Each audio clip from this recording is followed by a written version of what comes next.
Welcome to Quiet Universe, where we explore the echoes of worlds long gone, where ancient stones tell stories and forgotten empires whisper their secrets into the wind. In this journey, we're diving back through time to uncover the heart of ancient civilizations, those first bold steps humanity took toward building cities, understanding the stars, and creating cultures that would shape everything to come. From the fertile lands of Mesopotamia to the grand pyramids of Egypt, the sophisticated cities of the Indus Valley, and the enduring legends of ancient China, we'll connect the threads of empires that rose and fell, leaving traces of their wonders and mysteries. Imagine stepping into a time before roads, before governments as we know them, when power rested in stone temples, great kings, and stories of gods. Picture bustling marketplaces in Greece, towering temples in Mesoamerica, and even the silent Andes, where the Inca wove their vast empire across mountains. In this quiet space, we'll bring these worlds back to life, one by one. So settle in, let the world around you fade, and prepare to wander through the ancient past where empires were born, flourished, and faded back into dust. Ancient civilizations are like echoes of human beginnings, foundations that shaped our modern world with each intricate step they took towards social, political, and cultural development. From the towering pyramids of Egypt to the enigmatic ruins of the Maya, each of these ancient worlds offers a fascinating glimpse into our collective past. Let's take a look at some key ancient civilizations, unraveling the complexity, mystique, and grandeur they embody. Mesopotamia, the cradle of civilization. Often called the cradle of civilization, Mesopotamia spanned what is modern-day Iraq, Syria, and parts of Turkey. Sumerians, one of the earliest groups to emerge here, developed writing, cuneiform, on clay tablets, laying the groundwork for record-keeping and literature. This region introduced the earliest known cities and was also where codes of law, like Hammurabi's, set social standards and justice systems. They innovated in agriculture and irrigation, relying on the Tigris and Euphrates rivers, which transformed them into the first organized agrarian societies. Ancient Egypt, legacy of the pharaohs. With its iconic pyramids and storied pharaohs, ancient Egypt left a legacy as enduring as the sands along the Nile. The Egyptians' mastery of architecture, especially in tombs like those at Giza, and their extensive hieroglyphic records, make Egypt one of history's most visually stunning civilizations. They developed advanced medical knowledge, understood basic engineering principles, and had a highly structured society centered on the divine authority of the pharaoh. The afterlife was a strong motivator for their accomplishments, leading to elaborate rituals and mummification processes that would later intrigue generations. The Indus Valley Civilization, an enigmatic society. The Indus Valley Civilization, around 3300 to 1300 BCE, was centered in what is now Pakistan and northwest India. Known for cities like Mohenjo-daro and Harappa, the Indus Valley culture exhibited urban planning that astounds modern archaeologists. They had sophisticated drainage systems, standardized weights, and a uniform layout, indicating advanced civic organization. What remains elusive is their script, still undeciphered, suggesting there is much about their societal structure and daily lives that remains a mystery. Ancient China, dynasties and innovations. With dynasties spanning thousands of years, ancient China's history is a chronicle of innovation and resilience. The Xia, Shang, and Zhou dynasties established early Chinese civilization, contributing to the development of bronze casting, the writing system, and significant philosophical schools such as Confucianism and Taoism. Ancient China's societal organization, celestial studies, and inventions like paper, silk, and gunpowder had lasting impacts, both locally and globally. The Great Wall, constructed over many dynasties, symbolized their defensive prowess and remains a lasting testament to their engineering skill. The Maya Civilization, astronomers of Mesoamerica. In Mesoamerica, the Maya civilization flourished from around 2000 BCE to the Spanish conquest in the 16th century. Known for their advancements in mathematics, astronomy, and hieroglyphic writing, the Maya developed an intricate calendar system and architectural feats like temples and pyramids scattered across cities like Tikal and Palenque. Their ritual ball games, reverence for the gods, and cosmology defined a society deeply connected to both the earth and the heavens. They built sophisticated urban centers and had a comprehensive understanding of agricultural techniques suited to the jungle. Ancient Greece, birthplace of Western philosophy and democracy. Ancient Greece gave us remarkable cultural achievements in philosophy, politics, art, and science. From city-states like Athens and Sparta, we saw the rise of democracy, philosophical inquiry, and the ideals of citizenship that continue to resonate today. Philosophers like Socrates, Plato, and Aristotle laid the groundwork for Western thought.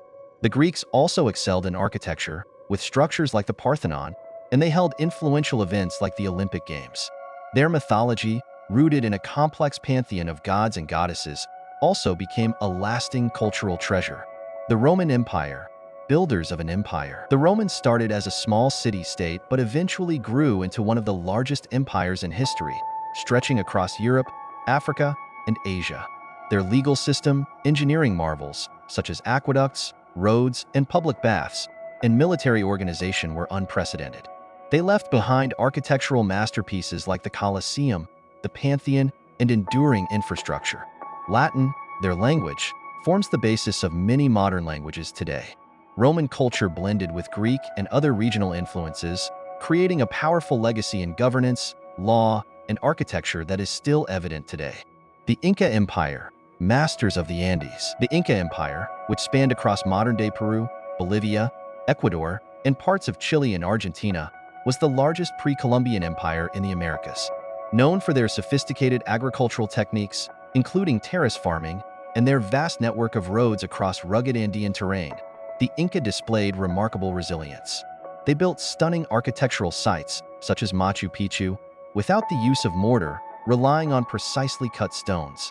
Their social system, or elu, and their economic management through a system called Mita helped maintain stability in a vast empire. The Persians, architects of a multicultural empire. The Persian Empire, especially under the Achaemenid dynasty, c. 550 to 330 BCE, was a model of governance and cultural assimilation. Founded by Cyrus the Great, the empire introduced administrative innovations that allowed for efficient rule over a diverse population, extending from Egypt to India. Persians built elaborate palaces, like Persepolis, and had an early postal system. They respected the cultures of their conquered lands, allowing local customs and religions to coexist, which was key to maintaining stability. Their monotheistic religion, Zoroastrianism, influenced religious thought and had a significant cultural impact. Ancient civilizations were not just marvels of their time. They were foundations on which countless innovations and societies would be built. Through trade, conquest, and cultural exchange, these early societies laid the groundwork for everything from governance and language to scientific thought and artistic expression. Their legacies continue to intrigue, reminding us that the ancient world, despite its distance in time, was not so different in its quest for meaning, advancement, and continuity. Mesopotamia, nestled between the Tigris and Euphrates rivers, was the cradle of civilization. The land's richness in soil and water was rare in the ancient world. Yet the people who lived there had to wrestle with the whims of these rivers, which could nourish or devastate their settlements. The Sumerians were among the first to cultivate this volatile land, building a network of city-states like Uruk and Ur, each with towering ziggurats reaching towards the heavens. These structures weren't just places of worship. They symbolized a connection to the gods, with a human need to understand and influence forces they couldn't control. Out of their ingenuity came the invention of cuneiform writing, one of humanity's first writing systems. Using simple wedge-shaped marks on clay tablets, they recorded everything from laws to love poems, ideas that still resonate with us thousands of years later. When the Akkadians rose to power under Sargon the Great, they did more than expand territories. They brought together diverse cultures, languages, and beliefs in a unified empire. It was one of the first multicultural societies, where Akkadian became the lingua franca, bridging different peoples and ideas across the region. Sargon's ambition left an indelible mark on Mesopotamian history, setting a template for future empires. It was no longer enough to rule a single city-state. The new goal was control over a vast, unified territory. This integration led to an exchange of knowledge and customs that would influence the succeeding Babylonian and Assyrian empires, as they inherited and expanded upon the foundations laid by Sumer and Akkad. The Babylonians, with Hammurabi's reign, took Mesopotamian governance to another level. Hammurabi's code is often hailed as a legal milestone because it was comprehensive, addressing everything from family matters to business disputes. More than a legal code, it was a statement of power and justice, a proclamation that the king was a shepherd to his people, responsible for their welfare. The laws were etched on tall stone pillars and placed in public spaces, visible to all who walked by. This wasn't just about law. It was about uniting people under a shared set of principles, giving them a sense of fairness and order. For the first time, the notion that laws should be publicly available and apply to everyone equally began to take root. As the Assyrians came to dominate the region, they brought with them a fierce resilience and a focus on military prowess that was both terrifying and awe-inspiring. The Assyrian Empire's reach was vast, stretching across Mesopotamia and beyond, a testament to the strategic and engineering genius of its people. They built highly organized armies, used advanced siege techniques, and created an efficient system of roads to move troops quickly across their empire. Yet their achievements were not confined to warfare. The Assyrian capital of Nineveh was home to one of the world's earliest libraries, established by King Ashurbanipal. This collection was not only a treasure trove of literature, medical knowledge, and religious texts, but also an expression of human curiosity and the desire to preserve knowledge. Imagine the painstaking process of copying texts onto clay tablets so that future generations would not be left in darkness. Beyond these monumental achievements, Mesopotamian culture was steeped in innovation, from agriculture to astronomy. The people here developed complex irrigation systems to tame the rivers and support large-scale farming, which allowed their societies to flourish even in challenging conditions. Their mathematical system, based on the number 60, led to concepts we still use today, like the 60-minute hour and the 360-degree circle. Their keen observations of the stars weren't just idle fascination. They formed the basis for an intricate calendar system and played a role in religious and agricultural planning, helping them interpret the world's mysteries in a way that felt within reach. Their mythology, too, was profound. The Epic of Gilgamesh, one of the world's oldest literary works, explored themes of friendship, loss, and the quest for immortality, questions that are as relevant today as they were then. This story wasn't just entertainment. It was a reflection of Mesopotamian hopes and fears, an exploration of what it means to be human. At its heart, Gilgamesh's journey reveals a universal truth, that the quest for meaning and legacy is as old as civilization itself.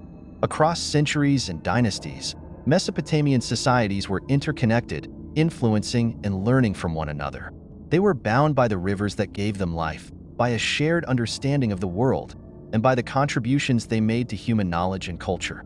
Each civilization, whether it was Sumerian, Akkadian, Babylonian, or Assyrian, added something new to the tapestry, creating a legacy that still resonates with us today. Their triumphs, struggles, and insights feel startlingly modern, a reminder that though millennia have passed, the human spirit remains driven by a desire to understand, to connect, and to endure. Ancient Egypt, straddling the Nile River, was a civilization that blossomed in the harsh desert sands for over 3,000 years. This land of pharaohs, with its monuments rising against the landscape, held an enduring fascination with life and death. Egyptians believed in an afterlife as vivid and real as the one they knew, which drove them to extraordinary feats in engineering, art, and science. The pyramids are perhaps their most famous achievement, not just for their scale and precision, but for what they reveal about a culture's commitment to eternity. These structures were designed as massive, timeless gateways for pharaohs into the afterlife, and building them required not only architectural genius but an unparalleled level of organization. Workers, not slaves as often thought, undertook this labor, driven by faith, civic duty, and loyalty to their leaders. It was the Egyptian people's deep-rooted beliefs that turned these colossal monuments into more than just stones. They became symbols of hope, transcendence, and the ultimate human desire to leave a legacy. Religion permeated every aspect of Egyptian life, interwoven with governance, agriculture, and even art. The pharaoh was not merely a king but a living god, responsible for maintaining ma'at, or balance and harmony in the universe. To the Egyptians, cosmic order was not something to be taken for granted but an active, ongoing responsibility. Temples were constructed in honor of a pantheon of gods, each with unique domains and personalities, reflecting the Egyptians' nuanced view of the world. These temples weren't places of congregational worship as we might imagine, but vast complexes where priests performed rituals to honor the gods, ensuring divine favor. This devotion to the gods wasn't limited to priests and nobles. Ordinary people also turned to gods and goddesses in moments of crisis, praying for protection and prosperity. This blend of spirituality and daily life is still striking, suggesting a profound sense of connectedness that people felt with forces beyond their control. Medicine and science flourished as well, as Egyptians sought practical solutions to life's many uncertainties. They were remarkably skilled in anatomy and surgery, knowledge that came in part from their practice of mummification. Through this detailed and delicate process, Egyptians learned about the human body in ways few other ancient cultures did. The practice wasn't merely a ritual but an intricate science, designed to ensure the preservation of the body for the journey into the afterlife. They recorded their medical knowledge on papyri, detailing treatments for everything from injuries to chronic illnesses. Their doctors were highly respected, even consulted by other civilizations for their expertise. There is something profoundly human in their attempts to understand and combat illness, a reminder of our shared quest to alleviate suffering and extend life, a quest that bridges millennia. Art and literature were expressions of Egyptian beliefs, fears, and hopes. Egyptian art, with its stylized forms, is instantly recognizable, yet it wasn't just about aesthetics. Every line and figure was laden with symbolism, reflecting the Egyptians' desire to capture the essence of the divine. Tomb paintings, statues, and carvings weren't simply decoration. They were magical tools meant to protect and guide the deceased in the afterlife. The Book of the Dead, a collection of spells and incantations, was a literal guidebook to immortality. The passages reveal a deeply introspective side to Egyptian culture, a glimpse into their moral beliefs, fears, and dreams about life after death. Yet they also produced lighthearted texts, love poetry, and stories that illustrate a rich emotional life, one where people cherished beauty, love, and family, feelings we recognize as our own. The Egyptian calendar, based on the Nile cycles, was an achievement of astronomical precision. The Nile was not just a river but the very heart of Egypt, its lifeblood, dictating the seasons and agriculture. The Egyptians recognized its importance and devised a calendar to mark the annual flooding, which brought fertility to the soil and enabled farming in a desert landscape. Their observations of the stars and the cycles of the Nile resulted in a 365-day calendar, an idea that echoes in modern timekeeping. It's fascinating to think that something as ephemeral as starlight and river floods could be harnessed into such an enduring system. In war and diplomacy, Egypt was no less impressive. Its powerful armies defended borders and expanded influence, while its diplomats forged alliances with distant powers. The story of Ramses II and his diplomatic negotiations with the Hittites after the Battle of Kadesh is one of the earliest records of a peace treaty in human history. Despite his claims of victory, Ramses chose peace, cementing relations with a formidable rival and marrying a Hittite princess to solidify the bond. This glimpse into Egypt's diplomacy shows us a civilization that valued stability and prosperity as much as power. A vision of leadership where strength lay not just in conquest but in unity and harmony. Ancient Egypt's achievements are awe-inspiring, not simply for their grandeur but for the humanity they reflect. The Egyptians lived in a world that demanded resilience and adaptability, yet they found ways to create beauty, to honor life and death, and to reach for the eternal. Their innovations, rituals, and artistry reveal a society deeply invested in understanding itself and its place in the cosmos. Each aspect of their culture was a testament to their beliefs, a reflection of their hopes, and an echo of our own humanity. These were people who, in their quest for immortality and meaning, left a legacy that still resonates across time, offering us a glimpse into a civilization both ancient and astonishingly familiar. The Indus Valley Civilization, spanning from roughly 3300 to 1300 BCE, was a mysterious, advanced society that thrived in the fertile plains of the Indus River and its tributaries. Known for its sophisticated urban planning, the civilization cities like Mohenjo-daro, Harappa, and Dhalavira were marvels of ancient engineering. These cities were laid out in a grid-like pattern, with main streets and secondary lanes designed to optimize movement and organization. The people here developed an intricate drainage and sewage system that ran throughout their cities, with covered drains on the streets connected to private homes. This attention to cleanliness and public health suggests a society with a deep understanding of urban welfare, a rare achievement in ancient times, and one that wouldn't be replicated in many parts of the world for thousands of years. Life in the Indus Valley Civilization was shaped by a culture that valued order, functionality, and perhaps a sense of collective responsibility. Unlike other ancient civilizations, there's no clear evidence of palaces or monumental temples, which points to a society that may have been more egalitarian. Homes were made from uniformly sized bricks, often of fired clay, revealing standardized measurements and methods, indicating a highly organized and centralized authority, even if subtle in its presence. People lived in two-story houses with private wells, courtyards, and even rudimentary bathrooms, showing a concern for personal privacy and a level of comfort that was unprecedented. The Indus people likely lived in close-knit communities, where public spaces and private comforts coexisted, suggesting a harmonious social structure where individuals could maintain their personal lives while contributing to the community's well-being. Trade was a lifeline for this civilization, connecting it with distant regions like Mesopotamia, Afghanistan, and Persia. Archaeological findings of seals, pottery, and other artifacts reveal an extensive network, linking the Indus Valley with other great civilizations of the time. They used standardized weights and measures, which would have made trade efficient and fair, and created distinctive seals carved with images of animals, people, and a script that remains undeciphered. These seals were likely used for trade, identification, or even religious purposes, and the mystery of their inscriptions adds to the civilization's intrigue. The goods they traded weren't merely commodities, but a representation of their craftsmanship. Exquisite beadwork, delicate pottery, and intricate metalwork showcased their artisanal skills, a reminder that these people valued beauty, precision, and creativity.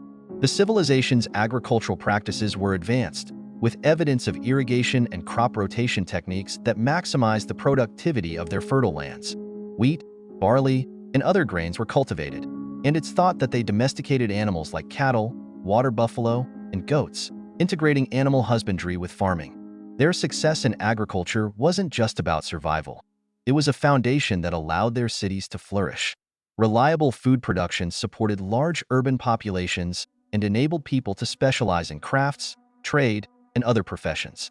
The organization needed to sustain such agricultural practices suggests a deep respect for the natural environment and an understanding of the seasons, soil, and water sources, a balance that allowed them to thrive even in a challenging landscape. Religion in the Indus Valley remains an enigma. Though we lack temples or explicit depictions of gods as in other ancient cultures, artifacts hint at spiritual beliefs woven into daily life. Small statues of what might be fertility goddesses, animal figurines, and symbols like the swastika point towards a belief system focused on fertility, nature, and perhaps cycles of life. The iconic priest-king statue, with its dignified posture and serene expression, hints at a possible leader or figure of religious authority, embodying the calm, contemplative spirit of the Indus people. The Great Bath at Mohenjo-daro, a large water tank built with remarkable precision, suggests that rituals involving water were significant to them, possibly symbolizing purification or renewal. This understated spirituality, without grandiose temples or towering statues, suggests a society that held reverence for nature, balance, and life in more subtle ways. One of the most fascinating aspects of the Indus Valley is their undeciphered script. Thousands of inscriptions on seals, pottery, and tablets provide a tantalizing glimpse into their language and communication. Yet despite decades of study, it remains a mystery. The script symbols might hold the key to understanding their beliefs, laws, or even stories. Everything from governance to daily life and trade.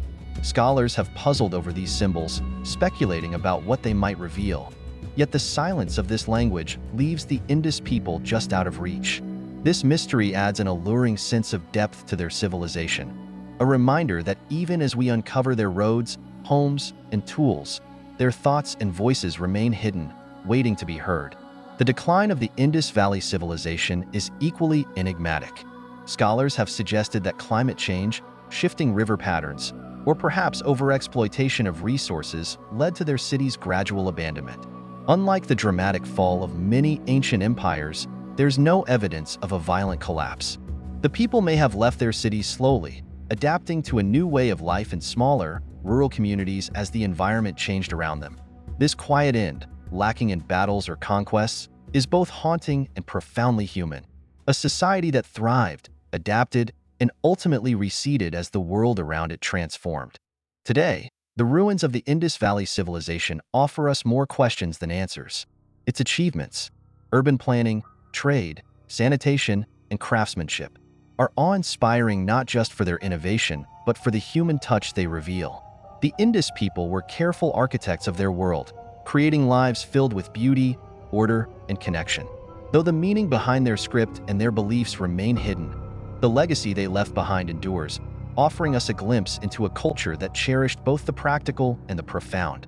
They remind us of humanity's capacity for ingenuity, resilience, and community, a testament to the enduring spirit of civilization, even when its voice has fallen silent.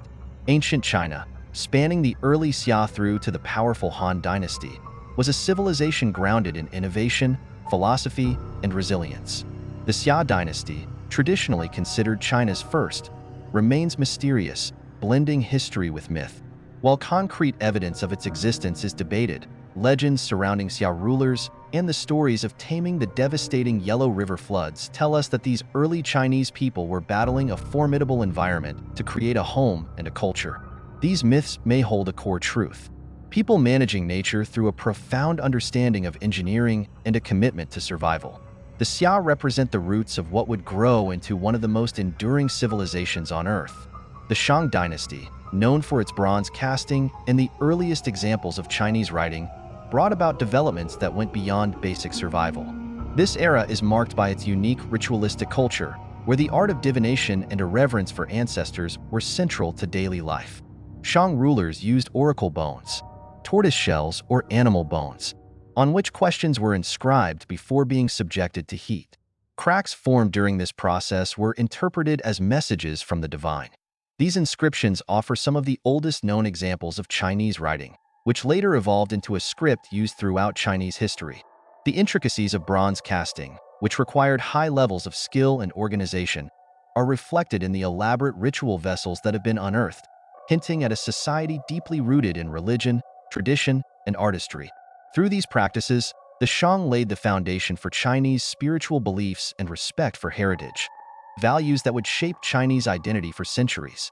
The Zhou dynasty brought monumental change, introducing the concept of the mandate of heaven, which would redefine Chinese governance. This idea proposed that the right to rule was granted by heaven based on the virtue of the ruler, and it justified the Zhou's overthrow of the Shang. The concept was revolutionary because it established that rulers were accountable not just to their people but to a higher, moral authority. The Zhou period was also the cradle of some of China's greatest philosophical thought, with figures like Confucius and Laozi whose ideas on ethics, governance, and balance continue to resonate globally.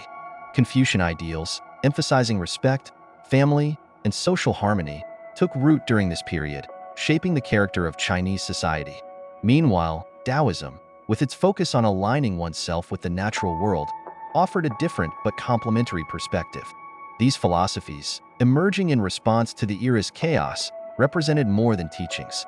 They were a quest for inner and societal peace, a deeply human endeavor to find meaning and order. As the Zhou period splintered into competing states, the Qin dynasty rose under the ruthless but visionary leadership of Qin Shi Huang.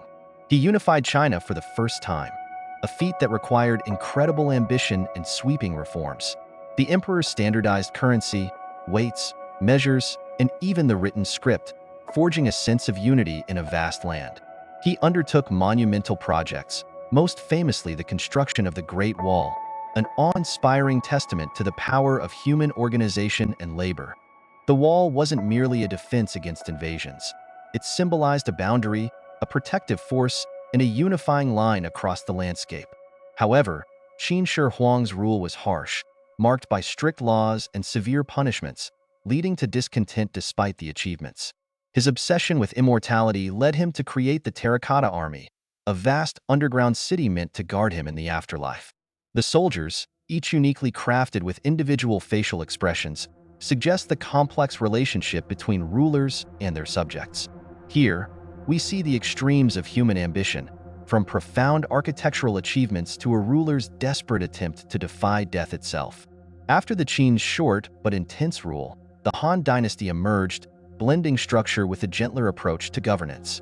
The Han brought stability, expanding China's borders and opening the Silk Road, a trade route that connected China with lands as far away as Rome. This route was more than an economic pathway. It was a cultural exchange that brought goods, ideas, and people into contact in ways previously unimaginable. During the Han period, China made extraordinary advancements in science and technology, such as the invention of paper, which would revolutionize communication and record-keeping. Advances in astronomy allowed them to create more accurate calendars, and innovations in medicine, metallurgy, and engineering reflected a sophisticated understanding of the natural and physical world. These accomplishments weren't just functional. They were rooted in a desire to understand and improve human life, marking the Han Dynasty as one of the great ages of intellectual and cultural flourishing. Art and culture thrived under the Han, with music, literature, and poetry reaching new heights. The concept of filial piety, or respect for one's elders, was ingrained in society, reflecting a collective commitment to family and tradition. This wasn't merely about obeying parents or ancestors. It was about maintaining a cultural continuity, honoring the past while looking toward the future. The Han Dynasty also formalized Confucianism as the guiding philosophy for governance and education, intertwining government with moral integrity. This emphasis on learning and moral leadership created a society where scholars were respected and civil service exams became a means for social mobility, allowing even those of humble birth to serve in government based on merit. It was a period where the value of knowledge and ethical governance came to the forefront, shaping the way China would be governed for centuries. The achievements of ancient China are astonishing not only for their technological advancements, but for their deeply human elements. From the humble beginnings of the Xia's flood control efforts to the philosophical and cultural achievements of the Zhou and Han, these dynasties built more than an empire. They built a civilization that valued balance, ethics, and knowledge. In every discovery, from oracle bones to silk, from the Great Wall to paper, there's a sense of continuity and purpose. This civilization wasn't built on mere conquests or monuments, but on ideas, relationships, and a respect for both the past and future. The legacies of the Xia, Shang, Zhou, Qin, and Han endure, reflecting a society that reached for the heavens through its philosophies and touched the earth through its innovations. In ancient China's story, we see a reflection of human aspiration, of people striving to create, to understand, and to belong, leaving a mark that echoes across time. The Maya civilization, spread across the dense rainforests and highlands of present-day Mexico, Guatemala, Belize, and Honduras, was a world unlike any other in the ancient Americas. From its grand ceremonial cities like Tikal, Palenque, and Copan, the Maya crafted a culture that was steeped in mathematics, astronomy, and intricate art. Their cities weren't just places to live but spaces designed to bridge the earthly and the divine, with towering pyramids and temples reaching toward the sky, decorated with complex carvings of gods, kings, and celestial events.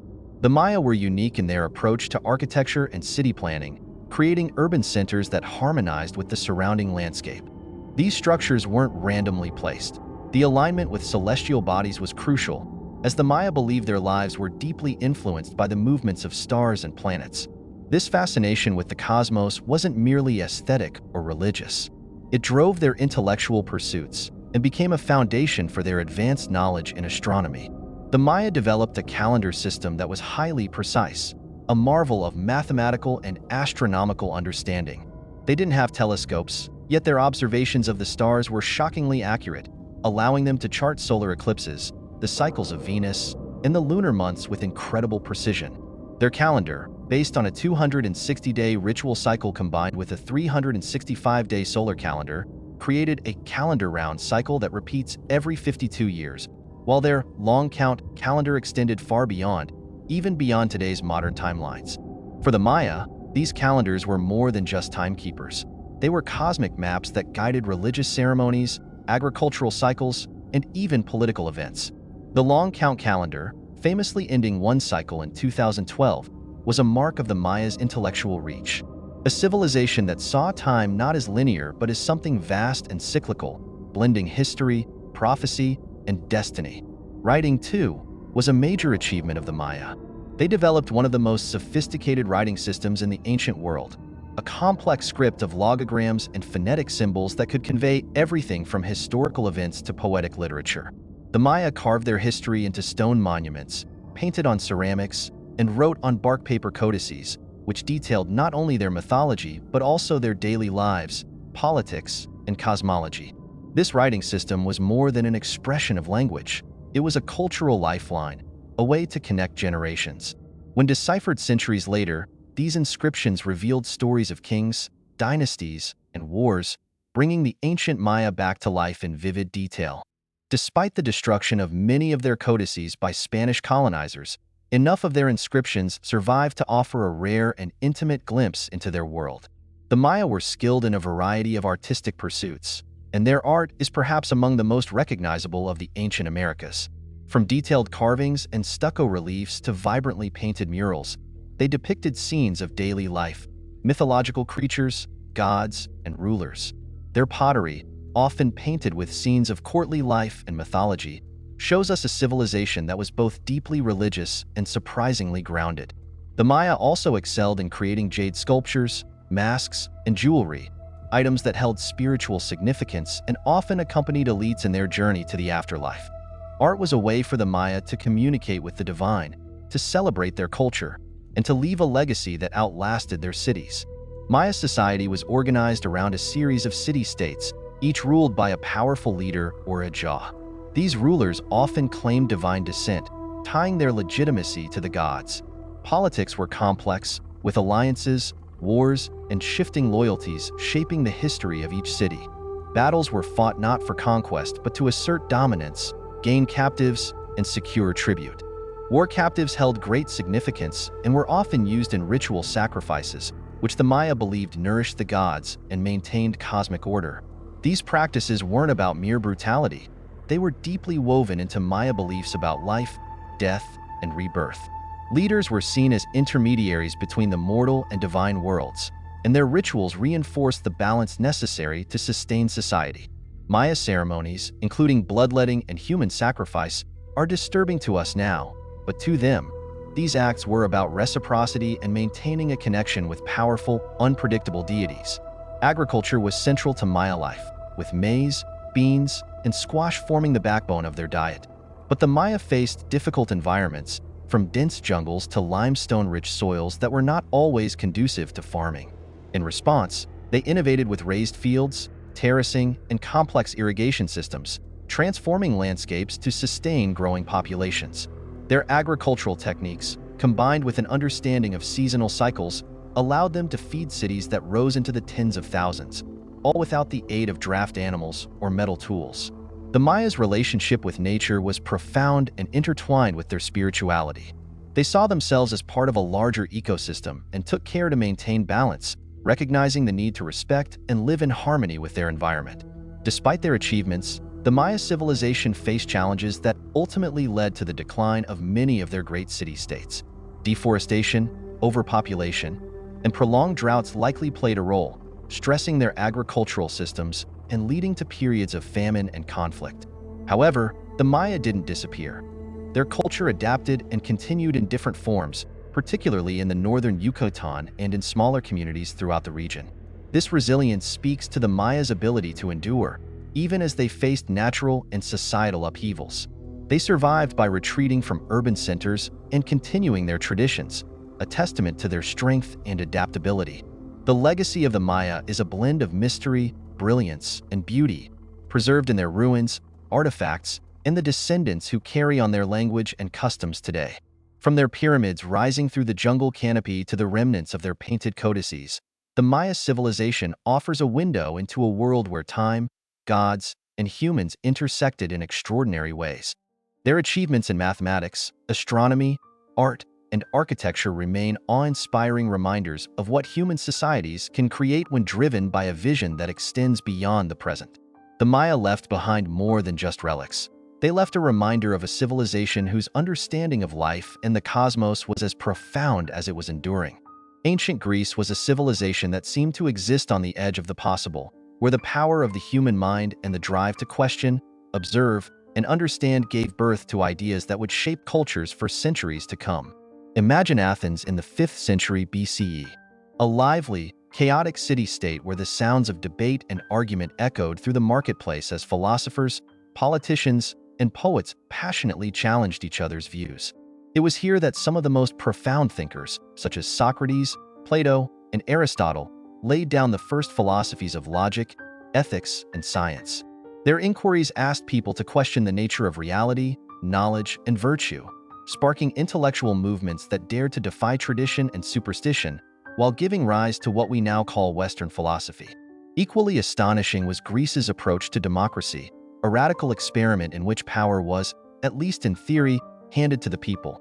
In Athens, citizens, though not women, slaves, or foreigners, gathered to vote directly on laws and policies that affected the entire city-state. It was a world where a free man could have a say in the governance of his city, and this system of governance planted a powerful seed that would influence the concept of democracy around the world centuries later. While their version was limited and imperfect, the Greeks set the stage for future societies to expand and refine what true representation could mean. Greek theater brought storytelling to vivid life, not merely as entertainment, but as a means of exploring human emotion, tragedy, and the depths of fate. Writers like Sophocles, Euripides, and Aristophanes crafted plays that continue to resonate because they captured something universal about the human experience. Tragic tales like Oedipus Rex or the comedy of Lysistrata reached into the raw aspects of humanity, desire, ambition, humor, and despair, and reflected them on stage, inviting audiences to experience catharsis, a concept they defined as an emotional purging that brought insight or relief. These plays weren't just for show. They were moral explorations, social critiques, and reflections on the mysteries of human existence. In the realm of science and mathematics, ancient Greek thinkers pushed boundaries that even now feel revolutionary. Pythagoras' explorations of numbers went beyond basic calculation, merging math with mysticism as he believed numbers held the secrets of the cosmos. Hippocrates, regarded as the father of medicine, was one of the first to consider that diseases stemmed from natural causes rather than the whims of angry gods, a transformative idea that shifted medicine toward observation and logic. Euclid, known as the father of geometry, composed the Elements, a work that compiled the fundamentals of geometry, influencing mathematical thought well into the 19th century.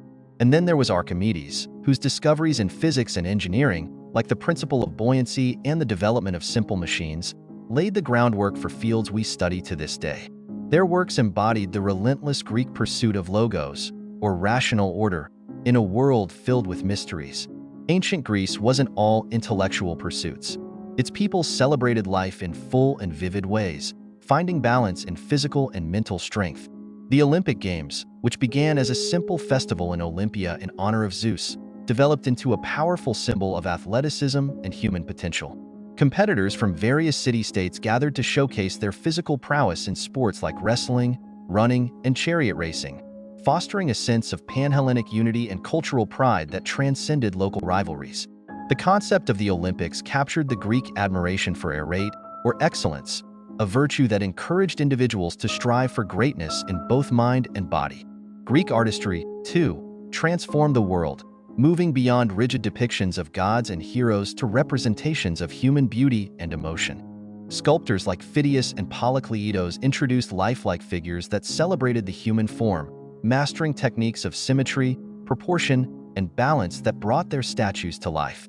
The Parthenon in Athens, with its towering columns and intricate friezes, remains a lasting marvel of architectural achievement, a structure that harmonized with nature and geometry alike. Even now, its worn, marble remains speak to the precision and grandeur that the Greeks valued in their construction. These artistic choices were not just about aesthetics, but expressed Greek beliefs in harmony, proportion, and the divine in human achievement. Greek mythology presents another fascinating window into their worldview. The Greeks used myths not just as entertainment, but as a means of understanding and explaining the often harsh and unpredictable forces of life. The myths of gods like Zeus, Athena, and Apollo, and heroes such as Achilles and Odysseus, tell stories of power, pride, love, and revenge. They reveal a society that grappled with the mysteries of existence, mortality, and the unpredictability of fate. These tales, passed down through generations, gave people a sense of identity and connection to something greater, and their themes continue to be explored in literature and art to this day. The Greeks were people intensely aware of the fragility and brevity of life, a perspective that perhaps inspired their astonishing achievements. Their lives were filled with wars, natural disasters, and uncertainty, yet they pushed forward with a vigor for understanding the world and enriching the human experience. The Roman Empire, at its height, was a force that reshaped the ancient world, blending brutal power with ingenious organization and vision. Picture the vast Roman roads stretching across the empire like the veins of a colossal body, connecting distant cities, ports, and outposts from Britain to North Africa, Spain to the edges of the Middle East. These roads weren't just practical. They were a symbol of the empire's vastness and efficiency, allowing trade, armies, and ideas to flow freely across borders and landscapes, establishing a network that unified diverse cultures under Roman rule. The Romans were meticulous engineers, and their roads, bridges, and aqueducts still stand in testament to their ability to bend nature to their needs. Aqueducts, with their gracefully arched structures, carried fresh water across miles of rugged terrain, supplying cities with the lifeblood of sanitation, agriculture, and public baths, centers of both hygiene and social life. One of the most extraordinary achievements of the Romans was their law, a system that went far beyond a collection of rules. Roman law was about defining justice in a vast, multicultural empire where people of different backgrounds, languages, and beliefs lived side by side. Their legal codes formed a basis that would influence nearly every major legal system in Europe. The concept of innocent until proven guilty, the right to face one's accuser, and the development of civil rights in courts came from Roman legal principles. To the Romans, law wasn't just a way to maintain order. It was an expression of reason and fairness, something that both bound and protected the citizens of Rome and its provinces. The fact that fragments of Roman law survive in modern judicial systems is a reminder of the stability and humanity they strive to instill within their society. The city of Rome itself was a marvel, an urban center that rivaled any in the ancient world. Walking through Rome during its peak would mean seeing grand temples, bustling marketplaces, and perhaps the most impressive, the Colosseum. A colossal amphitheater where gladiators fought, naval battles were reenacted, and crowds of tens of thousands would gather for the spectacle. The Colosseum wasn't just a feat of architecture but a symbol of Rome's identity. It was the place where the emperor could connect with his people, offering games and food in a grand display that reminded Romans of their strength, their power, and, paradoxically, their fragility, as the bloodshed mirrored the empire's own struggles and triumphs. The Pantheon, with its massive domed roof and open oculus, showed a similar sense of daring, a blend of engineering skill and architectural beauty that invited Romans to look up and reflect on their place in the world. Rome's military was another area where the empire excelled in ways that still boggle the mind. The Roman legions weren't just armies. They were highly disciplined, loyal, and rigorously trained forces that conquered vast territories, held turbulent borders, and kept peace across the provinces. But their achievements weren't based on sheer might alone. It was their adaptability that set them apart. Roman soldiers learned from every encounter, absorbing tactics and techniques from enemies and allies alike. They employed siege engines and developed complex battle strategies that allowed them to succeed even against the odds. The loyalty within the legions was intense. These soldiers didn't fight just for pay, but for Rome, an idea as much as a place, which gave them a sense of belonging and duty.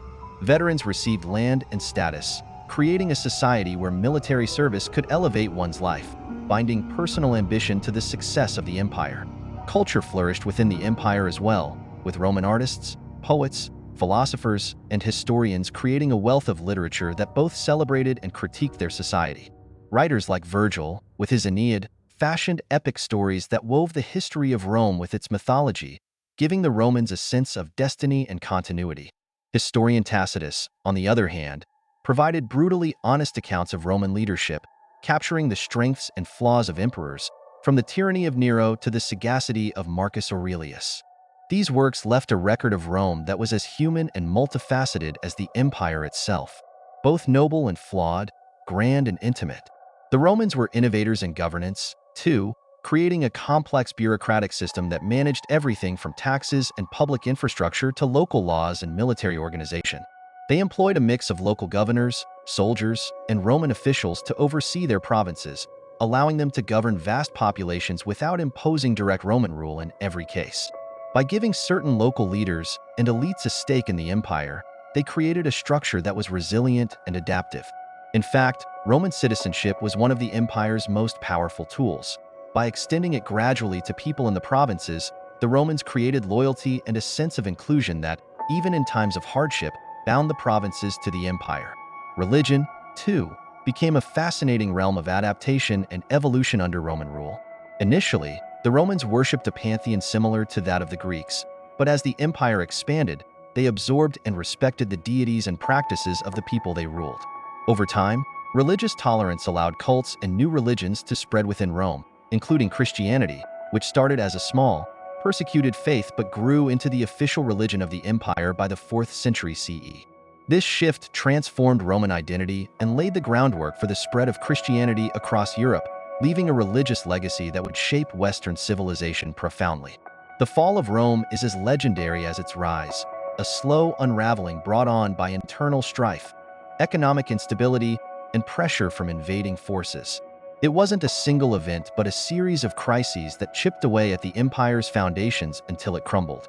Yet even as the Roman Empire fragmented, its impact lingered on in language, law, infrastructure, and thought, woven deeply into the fabric of Europe and the world. To the Romans, their empire was something more than land. It was an idea of civilization, and even in its final days, that idea resonated in a way that has kept Rome alive, long after its emperors and armies vanished. The Persian Empire, from its beginnings under the Achaemenid dynasty to the rise of the Parthians and finally the Sasanians, was a civilization as vast and intricate as it was powerful. Under the Achaemenid Empire, led by the legendary Cyrus the Great, Persia's borders expanded rapidly, encompassing lands from the Indus Valley to the Mediterranean. This was more than just a military achievement. Cyrus was a ruler who sought to unite rather than conquer, establishing a policy of tolerance that was revolutionary for its time. When he conquered Babylon, he freed the Jewish captives, allowing them to return to their homeland. A gesture of respect for cultural and religious diversity that resonated deeply with the people of his empire. The Cyrus Cylinder, often called the First Charter of Human Rights, was inscribed with his commitment to tolerance and justice, making it a symbol of the Achaemenid vision. Darius the Great took Persia's organizational achievements even further, transforming the empire into a sophisticated and highly structured state. Darius divided the empire into provinces, or satrapies, each governed by a satrap who oversaw local administration but remained accountable to the central authority. This balance allowed the Persian Empire to manage a diverse population with varying languages, customs, and religions while maintaining unity and stability. To streamline communication and trade across these vast territories, he ordered the construction of the Royal Road, a remarkable stretch of highway that spanned over 1,600 miles, complete with relay stations and rest stops. Couriers could travel from one end of the empire to the other in a matter of days, something almost inconceivable at the time. This network became a lifeline for Persian administration, fostering an environment where ideas, goods, and people moved with unprecedented ease. Persian engineering was as impressive as its governance. Persepolis, a city built by Darius and Xerxes, was not only a political center but also an architectural wonder with grand palaces, towering columns, and detailed reliefs that captured the cultural richness of the empire. These structures were not just displays of wealth, they were symbols of a unified empire, showcasing scenes of different peoples bringing tribute to the king. The reliefs showed delegations from across the empire, each wearing traditional attire and bearing gifts, a reminder of the diversity and scope of Persian rule. The architectural accomplishments extended beyond mere aesthetics. Persian builders employed advanced methods of irrigation to sustain agriculture across arid regions. The Qanat system, an underground network of channels, provided a steady supply of water, demonstrating their skill in harnessing natural resources and adapting to challenging environments.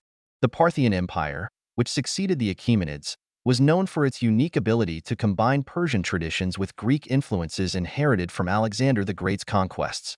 The Parthians perfected the art of cavalry warfare, particularly with their heavily armored horsemen and the famous Parthian shot, a tactic where mounted archers could turn and shoot while retreating, a move that was both skillful and deadly. This tactic made them formidable opponents against the Romans, who found it difficult to counter the Parthians' flexible, swift-moving forces. The Parthians held their ground against Rome in a series of battles and skirmishes that created a tenuous but lasting balance of power, shaping the geopolitical landscape between East and West. The Parthians also fostered trade along the Silk Road, acting as middlemen who connected the Roman Empire to China. This made the Parthian Empire not only a military power but also a commercial hub, bridging cultures and economies across continents. Then came the Sasanian Empire, which represented a cultural and intellectual renaissance of Persian civilization. Unlike their predecessors, the Sasanians saw themselves as heirs to the Achaemenid legacy, reviving traditional Persian art, religion, and statecraft. Zoroastrianism, the ancient religion of Persia, became a defining element of Sasanian identity, influencing everything from their legal code to their concept of kingship. The Sasanians viewed their kings as guardians of cosmic order, and this divine association bolstered the authority of the monarchy. The empire's capital, Ctesiphon, was a vibrant center of learning, philosophy, and art, drawing scholars from across the known world. Sasanian art, with its intricate rock reliefs and elegant silverwork, emphasized themes of royal power and religious symbolism, encapsulating the spirit of the empire in each piece. In terms of science and medicine, the Sasanians made impressive contributions that would later influence Islamic and even European knowledge. They established academies, like the one in Gondashaper, which became a center for scientific and medical research, where Greek, Persian, and Indian scholars worked side by side.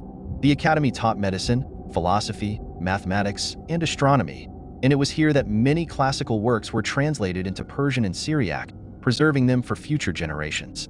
This intellectual fusion was pivotal. The texts and knowledge developed here would later find their way into the Islamic Golden Age, shaping fields from algebra to astronomy. Throughout its history, the Persian Empire had a remarkable resilience, adapting and evolving with each new dynasty.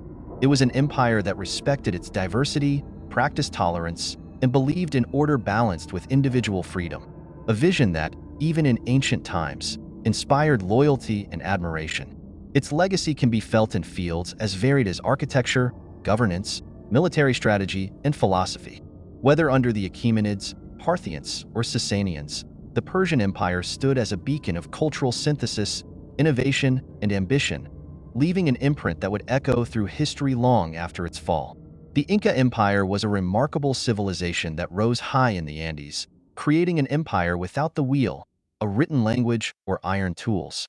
It was a feat of human resilience and ingenuity, with rulers who expanded their territories across mountains, deserts, and dense forests, forming one of the largest empires in pre-Columbian America.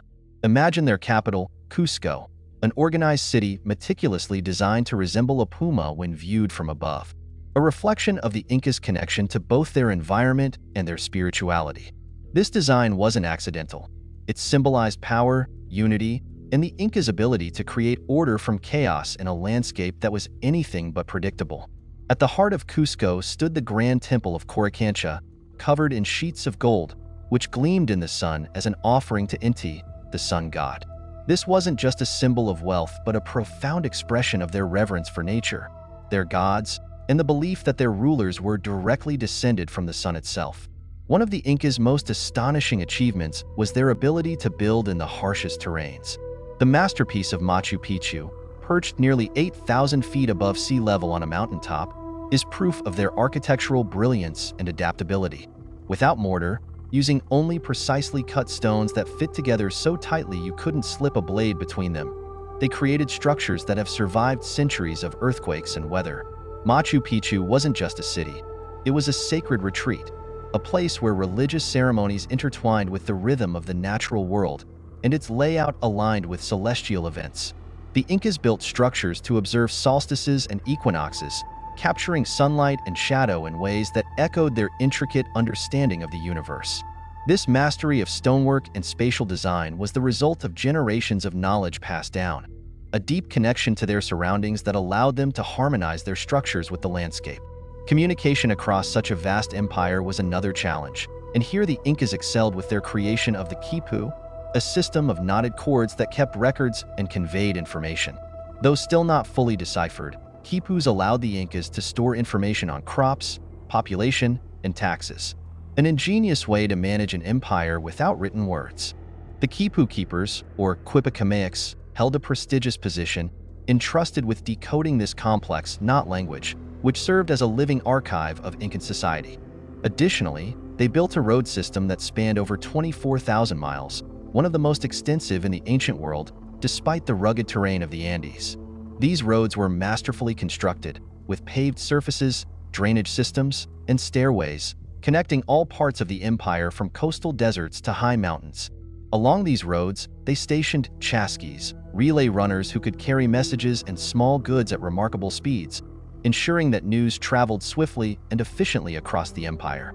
Through these runners, the Incas created a system of communication as effective as any postal service, enabling a level of coordination that was both practical and astonishingly fast for its time. The Inca Empire also had an advanced and intricate agricultural system. They carved terraces into the Andes mountainsides, transforming steep slopes into fertile farmland that prevented soil erosion and maximized arable land. This allowed them to grow an impressive variety of crops, from potatoes and maize to quinoa and peppers, all at different elevations. By cultivating crops at various altitudes, they created what was essentially a vertical farm, managing different microclimates within their empire. These terraces, some of which are still used today, reveal the Incas' deep understanding of soil, climate, and agricultural sustainability. They even developed methods for preserving food, such as freeze-drying potatoes, which ensured food stability during times of drought or war. The Incas' agricultural achievements supported a large, diverse population and demonstrated their deep respect and knowledge of their environment, crafting a self-sufficient society that thrived in conditions that would have been insurmountable for most. Politically, the Incas established a highly organized society with a system that redistributed resources across the empire, ensuring that no one went without. They practiced a form of social welfare called mita, a labor system where citizens provided work for the state in exchange for resources and protection. This wasn't forced labor, but rather a reciprocal relationship, where communities contributed to projects like road building, temple construction, and agriculture, and in return, they received food, clothing, and support in hard times. This system allowed the Incas to build infrastructure rapidly and to maintain a balance of wealth and resources as the labor went back into the community and the empire itself. The MITA created a sense of unity and responsibility that wove the diverse regions and peoples into a cohesive structure, a network that functioned almost like a living organism, where each part supported the whole. In religion and cosmology, the Incas believed the emperor, or Sapa Inca, was the direct descendant of Inti, and this divine connection permeated every aspect of Incan life. Their pantheon of gods reflected their close bond with nature. Each deity represented something essential, like the earth, rain, mountains, or sun. They practiced elaborate rituals and ceremonies, including offerings to these gods to ensure prosperity and good fortune. Human sacrifices, though rare and often involving willing participants, were conducted on important occasions, like the death of an emperor or natural disasters, as a way to communicate with the gods and seek their guidance. The Incas respected the balance between humans and nature, a theme that runs through their architecture, agriculture, and spiritual beliefs. The fall of the Inca Empire came swiftly with the arrival of Spanish conquistadors, who were drawn by tales of riches. The empire's structure, so reliant on centralized communication and unity, became vulnerable as the Spanish exploited rivalries among local leaders. Yet, even in its collapse, the Incan legacy endured in their descendants and their land.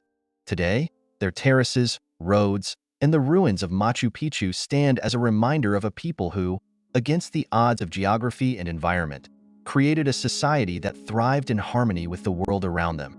The Inca Empire remains an inspiring example of what human determination, respect for nature, and ingenuity can achieve. The Aztec Empire, a powerful civilization that emerged in the heart of Mesoamerica, was a blend of fierce warfare, strategic alliances, and cultural depth that created a society both complex and remarkable. The heart of the empire was Tenochtitlan, a dazzling city built on an island in Lake Texcoco. The Aztecs transformed this challenging environment into a thriving metropolis, constructing a network of canals, causeways, and aqueducts that allowed for transportation, trade, and fresh water supplies. Tenochtitlan was no ordinary city. It was a feat of urban planning that seemed to defy nature itself. Imagine the sight of the Great Templo Mayor rising above the city, a massive pyramid with twin temples dedicated to Huitzilopochtli, the god of war and the sun, and Tlaloc, the god of rain. This temple was not only a spiritual center but a visual declaration of the Aztecs' devotion to their gods and their willingness to shape their world in homage to them. Their agricultural system was just as impressive. The Aztecs created chinampas, or floating gardens, by piling soil and vegetation onto rafts anchored in the lake. These artificial islands allowed them to grow crops in the marshy environment surrounding Tenochtitlan, providing food for the city's bustling population. The Chinampas were a testament to the Aztecs' ingenuity and understanding of their environment, a self-sustaining agricultural system that maximized productivity and allowed the empire to thrive even with limited arable land. Through this clever manipulation of their landscape, the Aztecs produced vast quantities of maize, beans, squash, and other essential crops, supporting a population that reached into the hundreds of thousands. This system of agriculture helped solidify Tenochtitlan's status as a trade hub and establish the Aztecs as masters of their environment. At the core of Aztec society was their devotion to the gods, a belief system woven into every aspect of their lives. Religion wasn't separate from daily existence, but was a dynamic force that influenced politics, warfare, agriculture, and art. The Aztecs believed the gods required regular offerings to maintain balance and prosperity, a belief that manifested in human sacrifices performed atop their temples. These rituals were intense and profound, symbolizing the renewal of life and the continuation of cosmic order. To the Aztecs, sacrifice was not a brutal act but a sacred duty, a necessary exchange to ensure the sun would rise each day. Their calendar reflected this worldview, a complex system that combined a 260-day ritual calendar with a 365-day solar calendar, showing their deep understanding of astronomy and time. Their ability to track celestial events, combined with their ritual precision, made their religious ceremonies feel like cosmic events, with the entire society participating in the preservation of the universe. Warfare was another cornerstone of Aztec life, and the empire's expansion relied heavily on their prowess in battle. The Aztecs had a unique approach to warfare, engaging in conflicts both to gain territory and to capture prisoners for sacrifice. They organized their army into distinct ranks based on skill and bravery, with elite warriors like the Jaguar and Eagle warriors standing at the top, revered for their courage and strength. These warriors were symbols of Aztec culture, embodying the empire's ideals of loyalty and fearlessness. But warfare wasn't just about power for the Aztecs. It was a spiritual duty, a way to honor their gods and secure the resources necessary for their society. The empire's expansion into neighboring territories wasn't simply conquest. It was a unifying act that incorporated diverse cultures and resources under Aztec rule, transforming Tenochtitlan into the center of an intricate trade network that stretched across Mesoamerica. The Aztec Empire also excelled in the arts, crafting intricate works that revealed their skill and creativity. Their artisans created vibrant feather headdresses, delicate pottery, and beautifully detailed stone sculptures, each piece imbued with symbolism and meaning. Aztec art often depicted gods, warriors, and scenes from mythology, capturing the intense spirituality of their culture. Their codices, which were books made of bark or deer skin, combined images and symbols to record history, religion, and daily life. These illustrated manuscripts were meticulously crafted, capturing the essence of Aztec beliefs and customs in vibrant color and design. Although only a few codices survived the Spanish conquest, they offer a glimpse into the intellectual and spiritual world of the Aztecs, revealing a people deeply connected to their heritage and eager to document their achievements and beliefs for future generations. Education and law were highly valued in Aztec society, reflecting their commitment to order and cultural continuity. Children were educated according to their social status, with noble children receiving instruction in history, religion, and governance, while commoners learned practical skills suited to their roles in society. Both boys and girls were taught about their culture and values, ensuring that each generation understood their place within the empire and their duty to the gods and the community. The Aztecs also developed a legal system that enforced strict rules on social behavior, from theft and adultery to the responsibilities of leaders. Punishments were often harsh, as the Aztecs believed maintaining order was essential to honor the gods and keep society in balance. This commitment to law and education created a society that, despite its complexity, functioned with a sense of purpose and unity, each individual contributing to the stability and strength of the empire. The fall of the Aztec Empire was swift and tragic, a dramatic collapse following the arrival of the Spanish conquistadors.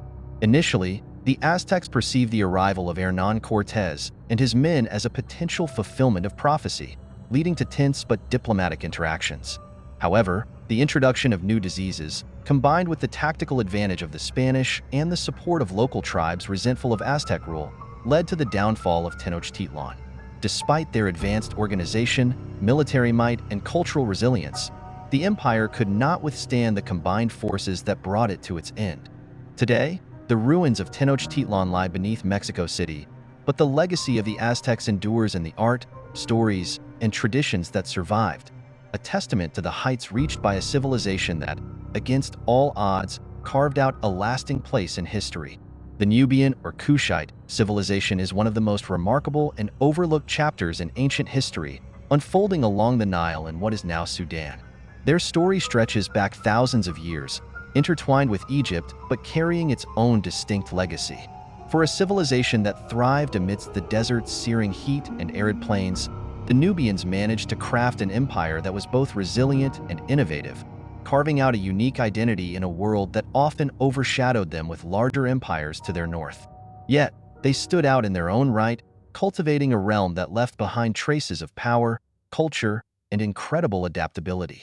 Long before they were known as the Kingdom of Kush, the Nubians developed sophisticated agricultural techniques that allowed them to harness the life-giving waters of the Nile. They constructed irrigation systems, channels, and reservoirs, ensuring they could feed their people and sustain their communities even in the driest times. This ingenuity extended to their knowledge of metallurgy, as the Nubians were among the earliest in Africa to work with iron, shaping tools and weapons that were not just practical but were also signs of their technological edge. Iron transformed the region, and Nubian blacksmiths produced tools that helped expand agriculture and secure their territory. What truly sets the Kushites apart in history is their role as rulers of Egypt during the 25th dynasty, when Nubian kings, beginning with Pi, conquered and ruled over the land that had once dominated them. Imagine the sense of pride and determination in Pi's campaign, as he crossed the deserts and flowed north with the Nile, knowing he was about to sit on the very throne that Egyptian pharaohs once ruled from. These were not just warlords. These were leaders who believed in the cultural and spiritual unity of the Nile Valley. They saw themselves as restorers of Ma'at, the ancient Egyptian concept of balance and order. Pi and his successors, like Shabaka and Taharka, brought a new vigor to Egypt's temples, restoring and building pyramids at sites like Napata and Meroe, blending Egyptian and Nubian religious traditions. The pyramids they built at Meroe are a testament to their architectural ambition. Smaller and steeper than their Egyptian counterparts, these pyramids might lack the grandeur of Giza but have their own quiet dignity, a symbol of their determination to create a lasting legacy. Inside these structures, the royal burials were intricate, with chambers filled with treasures, reminders of a civilization that had come to master the art of life and death. You can almost sense the respect they held for the afterlife in these burial sites. The delicate carvings, the objects meant to accompany kings and queens beyond, all echoing with the reverence they had for the mysteries of existence. Their art and language further reveal the heart of the Kushite world. They used Egyptian hieroglyphs but developed their own script, Meroitic, which remains only partially deciphered, leaving us with tantalizing glimpses of their thoughts and records. Imagine the frustration of archaeologists and linguists today as they pore over these ancient characters, each symbol hinting at stories, prayers, trade agreements, or even casual correspondence lost to time. Their pottery, jewelry, and sculptures are bold and expressive, filled with images of gods, rulers, and animals like the lion, an animal that held symbolic power in their culture, representing strength and kingship.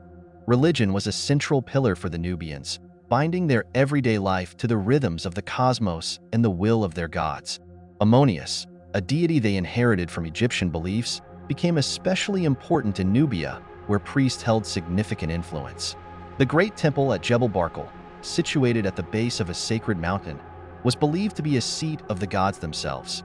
Pilgrims from across the kingdom would gather there, seeking guidance, making offerings, and participating in rituals that shaped the spiritual landscape of their world.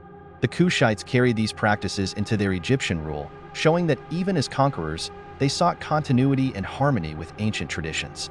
But even as they reached their zenith, they faced challenges from the shifting tides of politics and trade.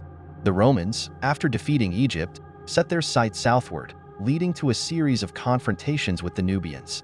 Yet the Kushite queen Amon-Irenas, with her eye patch and fierce reputation, led her people in defiance against the Roman Empire. Her campaigns were fierce, her forces resilient, and the Romans eventually negotiated a peace treaty, showing a rare moment where an African queen held her ground against the mightiest empire of the age. And then there's Meroe, the city that became the heart of their kingdom after Napata. Meroe was a hub of trade and ironworking, with a distinct identity that emerged as Egyptian influence faded and new connections grew with sub-Saharan Africa. The city thrived on a crossroads of cultures and goods: incense, ivory, gold, and exotic animals. It stood not as a mere shadow of Egypt, but as a vibrant center of power in its own right, where life pulsed in the crowded markets and craftsmen forged the tools of an Iron Age. Walking through the ruins of Meroe today, you can almost hear the clang of blacksmiths' hammers and the hum of merchants haggling over goods, a reminder of a city that once pulsated with energy and ambition. Yet, over time, the pressures of the changing world began to take their toll. Trade routes shifted, the desert encroached, and internal strife weakened the kingdom. Eventually, the rise of the kingdom of Aksum to the southeast marked the end of Meroe's dominance. But the stories of the Nubians and Kushites were never truly lost. They were woven into the fabric of the region, influencing cultures long after their cities fell silent. Their legacy is both monumental and enigmatic, spanning from warrior queens who stared down Roman legions to artisans who shaped the iron tools that fed empires. It's a story of survival and adaptation in a harsh environment, of blending traditions into something unique, and of a people who, for a time, held the power to shape the world along the Nile. For anyone looking closely, their achievements reveal a complex world, one of resilience, defiance, and an unyielding connection to the land and the gods that gave them life. The Hittite Empire was a formidable power in the ancient world, rising in the rugged terrain of Anatolia, modern-day Turkey, around 1600 BCE.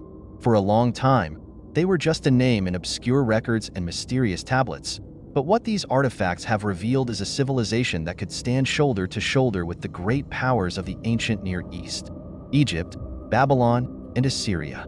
Yet, the Hittites did more than just survive among giants. They crafted their own place in history, mastering both diplomacy and war, and leaving a mark that would echo through time.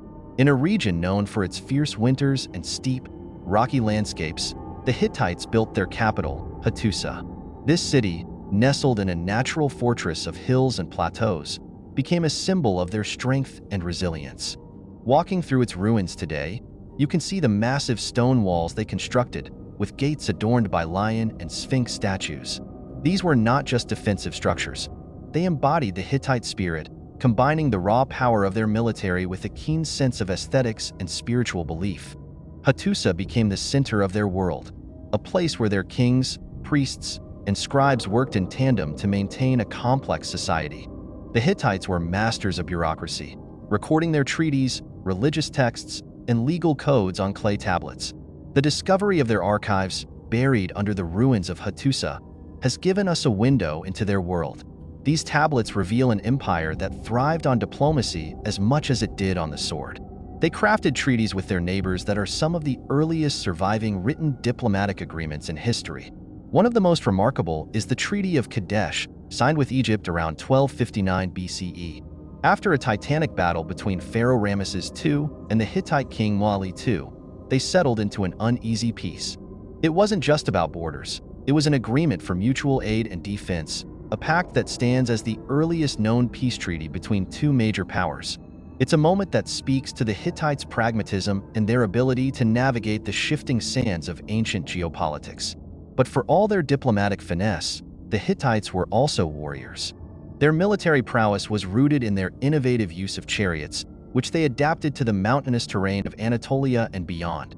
Unlike the lighter Egyptian chariots, Hittite chariots were heavier, designed to carry 3 soldiers: one to drive, one to shield, and one to wield weapons. Imagine the sight of these chariots thundering down on the battlefield, with their intricate bronze armor glinting in the sun, and soldiers shouting battle cries in a language that to this day still puzzles historians. Their command of ironworking gave them an edge in weaponry, making swords and tools stronger and more durable than those of many of their enemies.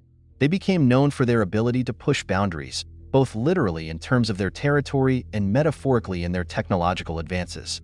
The Hittites were also deeply spiritual, and their pantheon reflected the diversity of their world. They absorbed deities from the cultures they encountered, resulting in a complex web of gods, each tied to different aspects of nature and life. They worshipped the storm god Tarhunt, whose roar echoed through the Anatolian mountains, believed to be the force behind every thunderstorm and seasonal change. The rituals performed at their shrines and temples, especially at the rock sanctuary of Yazilikaya, were intended to ensure the balance between the human and divine. Carved into the stones are processions of gods, their faces long eroded by the elements, but still conveying the sense of reverence the Hittites had for the forces that governed their existence. Beyond their borders, the Hittites became adept traders, connecting the cultures of the Mediterranean with those of the East. Their empire stretched from the Aegean Sea to the upper reaches of the Tigris and Euphrates rivers. They facilitated the exchange of ideas and goods, becoming a conduit for the spread of technology, art, and stories. They played a role in the diffusion of Mesopotamian myths like the Epic of Gilgamesh, blending these tales with their own, creating a rich tapestry of mythological narratives that would later influence Greek and Roman traditions. It's not hard to imagine a Hittite trader arriving at a distant port, sharing stories of the gods and heroes of his homeland over the flickering light of a fire, blending cultures and leaving a subtle but lasting imprint on the people he encountered. Yet for all their strength, the Hittites faced pressures that eventually led to their decline. Internal strife and succession disputes weakened the unity of the empire, while new threats emerged from the west.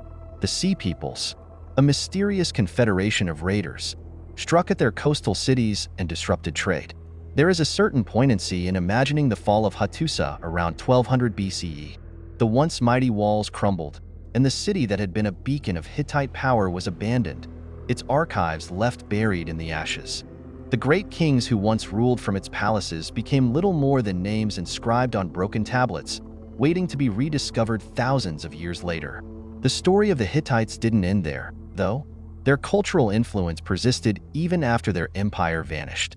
The Neo-Hittite city-states that emerged later in Syria and Anatolia kept the memory of Hittite traditions alive, blending them with the new powers that rose in their place. The legacy of their language, known as the oldest recorded Indo-European language, offers a rare link to our understanding of how ancient peoples communicated and thought. Today, the rediscovery of the Hittites has challenged our understanding of the ancient Near East, revealing a civilization that was more than just a shadow to Egypt and Babylon. They were innovators, diplomats, warriors, and believers. They crafted an empire that made the harsh Anatolian landscape yield to their needs, built alliances and rivalries that shaped the fate of nations, and faced the rise and fall of their world with a resilience that echoes in the ruins they left behind. The Hittites remind us that history is more than a simple story of rise and fall. It's about the complex web of human lives, choices, and beliefs that shape the course of time, even in the most unexpected ways. Ancient Israel's story is one of resilience, struggle, and faith, unfolding in the hills and valleys of the Levant, a region that witnessed the rise and fall of countless powers. Yet, among these empires, the people of Israel carved out their own unique place, creating a culture and spiritual legacy that would shape the world long after their kingdoms fell to ruin. Their history is not just a tale of kings and battles. It's a narrative deeply intertwined with a quest for identity, a search for divine guidance, and an unyielding bond with a land that defined their existence. In many ways, they were a small nation surrounded by giants, but their influence has far outlasted that of the empires that overshadowed them. The beginnings of ancient Israel are as much a matter of archaeology as they are of religious tradition, with the Hebrew Bible serving as both a historical account and a record of the spiritual struggles of the people. From the time of Abraham, believed to have wandered from Mesopotamia in search of a land promised by God, to the exodus from Egypt under Moses, these stories capture the longing for a homeland, a place where their beliefs and culture could flourish. But beneath the layers of these ancient narratives, there is a story of a people who adapted to the challenges of life in the rugged highlands and fertile plains of Canaan, who learned to grow crops, tend flocks, and create settlements that would one day form the nucleus of a kingdom. When the tribes of Israel coalesced under the leadership of figures like Saul, David, and Solomon, a unified kingdom emerged, with its capital at Jerusalem. For a moment in history, Israel and its neighbor Judah found a fragile unity, one that allowed them to fortify their cities, build alliances, and even face the regional powers that loomed around them. King David, once a shepherd and outlaw, brought Jerusalem into focus as the heart of the Israelite nation, a city where political power and spiritual devotion intersected. He is remembered not just for his military victories, like the defeat of the Philistines, but for his songs, psalms that poured out his hopes, fears, and pleased to a God who felt both near and distant. Through David, the Israelites saw the possibility of a leader who could bridge the human and divine, a theme that would echo through their faith for centuries. Solomon, David's son, took this vision further by building the first temple in Jerusalem, a structure that symbolized the presence of their God among them. Imagine the awe that this temple must have inspired, a place where priests performed rituals and sacrifices, where the air was thick with incense and the stone walls reverberated with hymns. It wasn't just a building. It was the embodiment of their covenant with God, a house where the divine and earthly realms could meet. Solomon's reign also saw a period of cultural and economic growth. He expanded trade networks, bringing in wealth from as far as Egypt and Phoenicia, and surrounded himself with the wisdom of the ages, reflected in the proverbs and teachings attributed to him. But Solomon's era was not without its flaws. His grand projects and alliances strained the unity of the kingdom, and after his death, Israel fractured into two, the northern kingdom of Israel and the southern kingdom of Judah. This division set the stage for centuries of struggle, where the people of these kingdoms had to navigate a turbulent world dominated by empires like Assyria and Babylon. The prophets, figures like Isaiah, Jeremiah, and Amos, emerged during these times of crisis, voices that called the people back to the core of their beliefs. They were not mere religious figures. They spoke with the urgency of those who saw their society drifting from its ideals, warning of the consequences if they strayed too far. These prophets are still compelling today, not because of the ancient power struggles they witnessed, but because of their unflinching focus on justice, compassion, and a vision of a world where all nations would come together in peace. When the Assyrians swept through the northern kingdom in 722 BCE, the 10 tribes of Israel were scattered, leaving behind a legacy of loss and longing. Judah held on longer, but it too fell to the Babylonians in 586 BCE, when King Nebuchadnezzar's forces destroyed Jerusalem and the temple that had stood as a symbol of their connection to God. The survivors were exiled to Babylon, and the pain of losing their land, their temple, and their sense of identity was a wound that shaped their culture and beliefs in profound ways. Yet, exile also sparked a transformation. The people of Judah, now known as Jews, reimagined their relationship with God without a temple, preserving their traditions in written form and clinging to a belief that they would one day return. The stories of creation, the Exodus, the kings, and the prophets were written and compiled, forming the core of what would become the Hebrew Bible. This effort to preserve their past in words ensured that their cultural and spiritual heritage would survive even in a foreign land. The eventual return to Jerusalem under the Persian Empire's decree was not simply a return to what had been. They rebuilt the temple, known as the Second Temple, but their society was forever changed by the trauma of exile and the influences they absorbed from Babylon and Persia. A new religious fervor and an emphasis on laws and traditions emerged, guided by figures like Ezra and Nehemiah, who sought to rebuild a community that stayed true to its ancient covenant. In this time, the seeds of Jewish thought were further sown. Ideas that would one day evolve into the monotheism that has shaped Judaism, Christianity, and Islam. Through all of this, ancient Israel never became the dominant power of its region, but their impact on the human story is profound. Their scriptures and teachings explored the depth of human experience, grappling with suffering, the nature of divine justice, and the mystery of existence. Their legacy is a reminder that the history of a people is not just measured by the size of their armies or the extent of their borders, but by the ideas and values they leave behind. Ancient Israel's story is not just one of conquest or survival, but of a search for meaning in a world where power was often fleeting and life was uncertain. It is the story of people who, despite all odds, believed that their lives and their relationship with the divine mattered in a way that went beyond the rise and fall of kingdoms. In their search for God, they gave the world a vision of hope that endures even as the ruins of their cities lie buried beneath the dust. The Phoenician civilization emerged along the narrow coastal strip of the eastern Mediterranean, in what is now Lebanon, and from this small territory, they forged a far-reaching influence that defied their size. They were not empire builders in the traditional sense. There were no sprawling conquests or armies that marched across continents. Instead, they mastered the art of the sea, transforming themselves into some of the greatest navigators, traders, and shipbuilders of the ancient world. The Phoenicians created a web of connections that spanned the Mediterranean and beyond, leaving traces of their presence on shores from North Africa to Spain and possibly even farther, where their influence was felt in every port they touched. Their cities, Tyre, Sidon, Byblos, and later Carthage, became the heart of their world. These were not just city-states. They were bustling hubs of commerce where the Phoenicians honed their skills as traders, linking diverse cultures through trade networks that carried everything from luxury goods like purple dye to everyday staples like grain and olive oil. The famous Tyrian purple dye, extracted from the murex sea snail, was a symbol of status and wealth throughout the ancient world.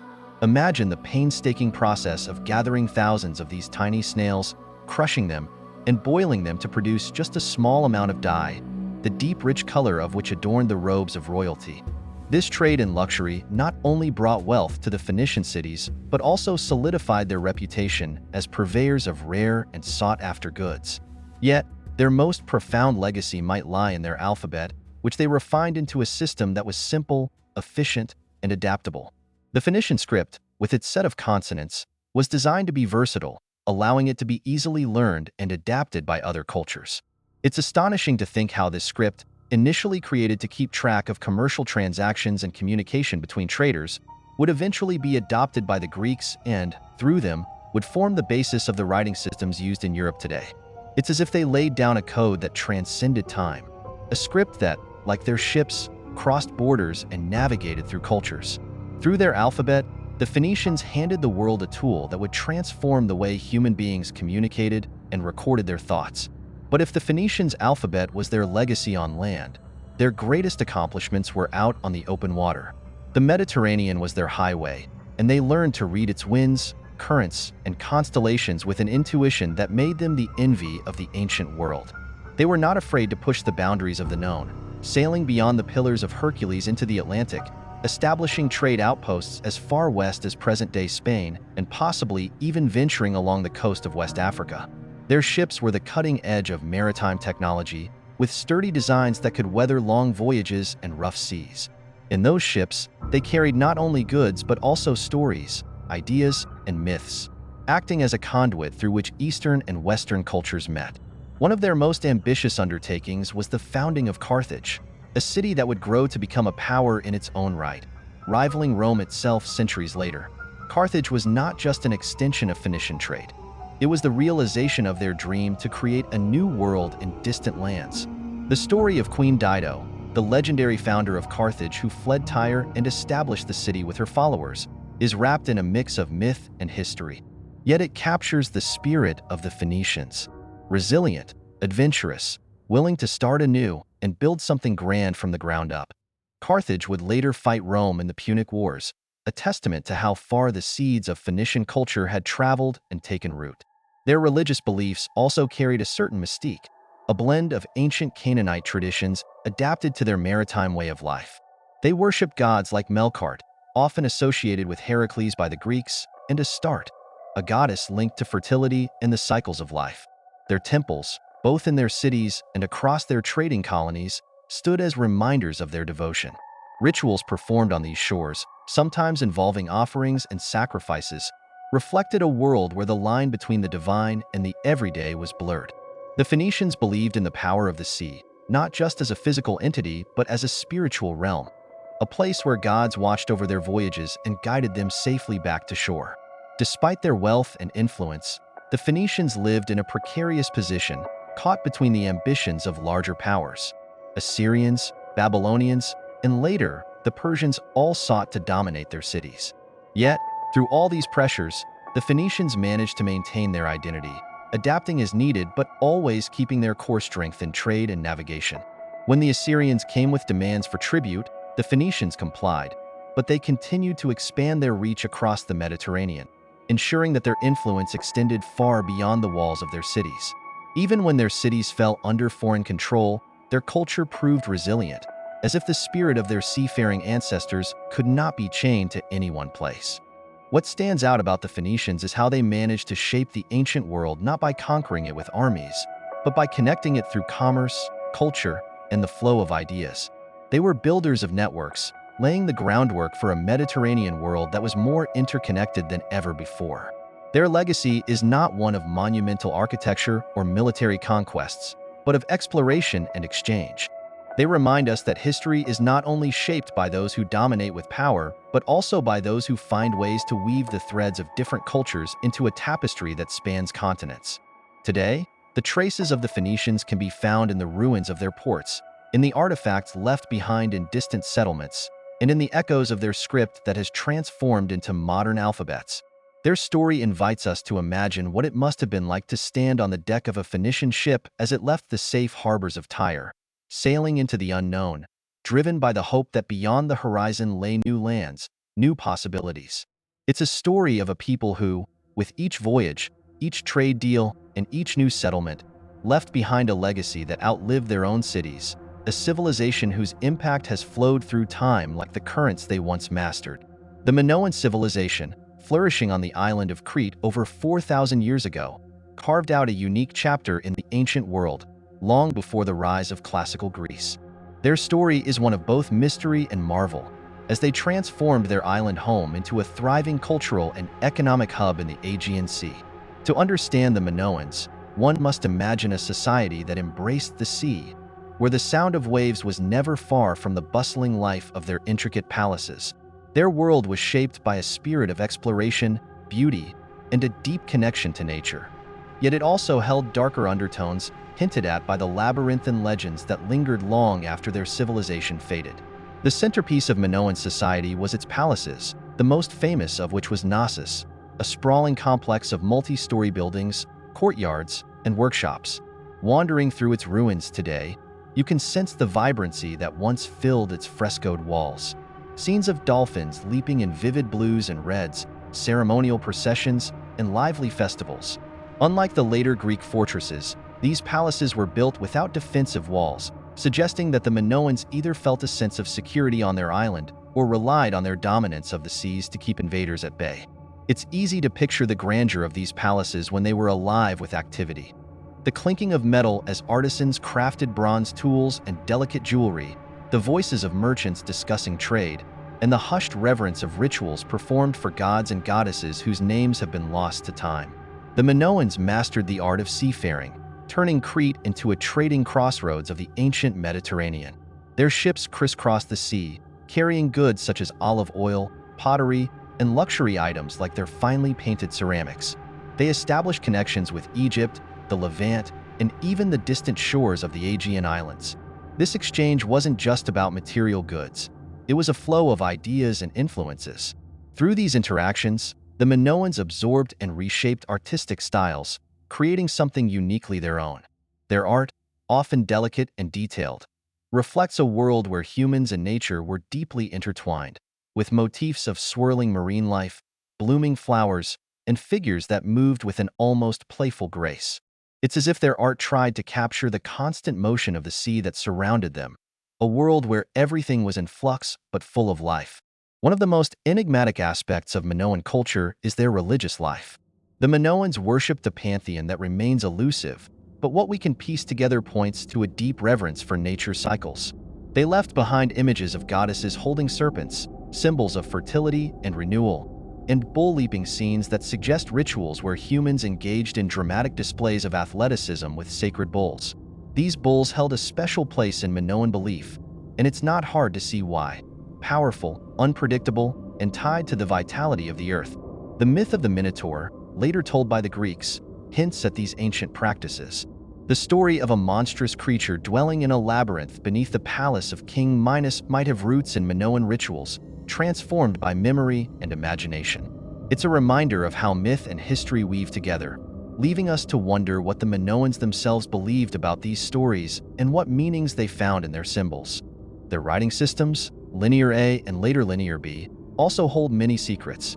Linear A, the older of the two, remains undeciphered, an ancient puzzle that could hold insights into their society, economy, and perhaps their myths and poetry. Linear B, adopted by the Mycenaeans after they came into contact with Minoan culture, has been deciphered, but it's used mainly for inventories and records. Yet, even these lists of goods hint at a society that was organized, with scribes carefully noting the flow of resources that passed through their storerooms. These writing systems suggest a level of complexity that went beyond simple trade, revealing a civilization that had a sophisticated bureaucracy and perhaps even a class of scribes dedicated to maintaining the knowledge of their world. Nature, with all its beauty and danger, was both the lifeblood and the undoing of the Minoans.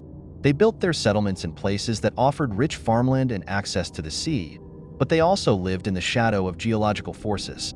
Around 1600 BCE, the eruption of the Thera volcano on the nearby island of Santorini unleashed devastation on a scale that would have been unimaginable to the Minoans.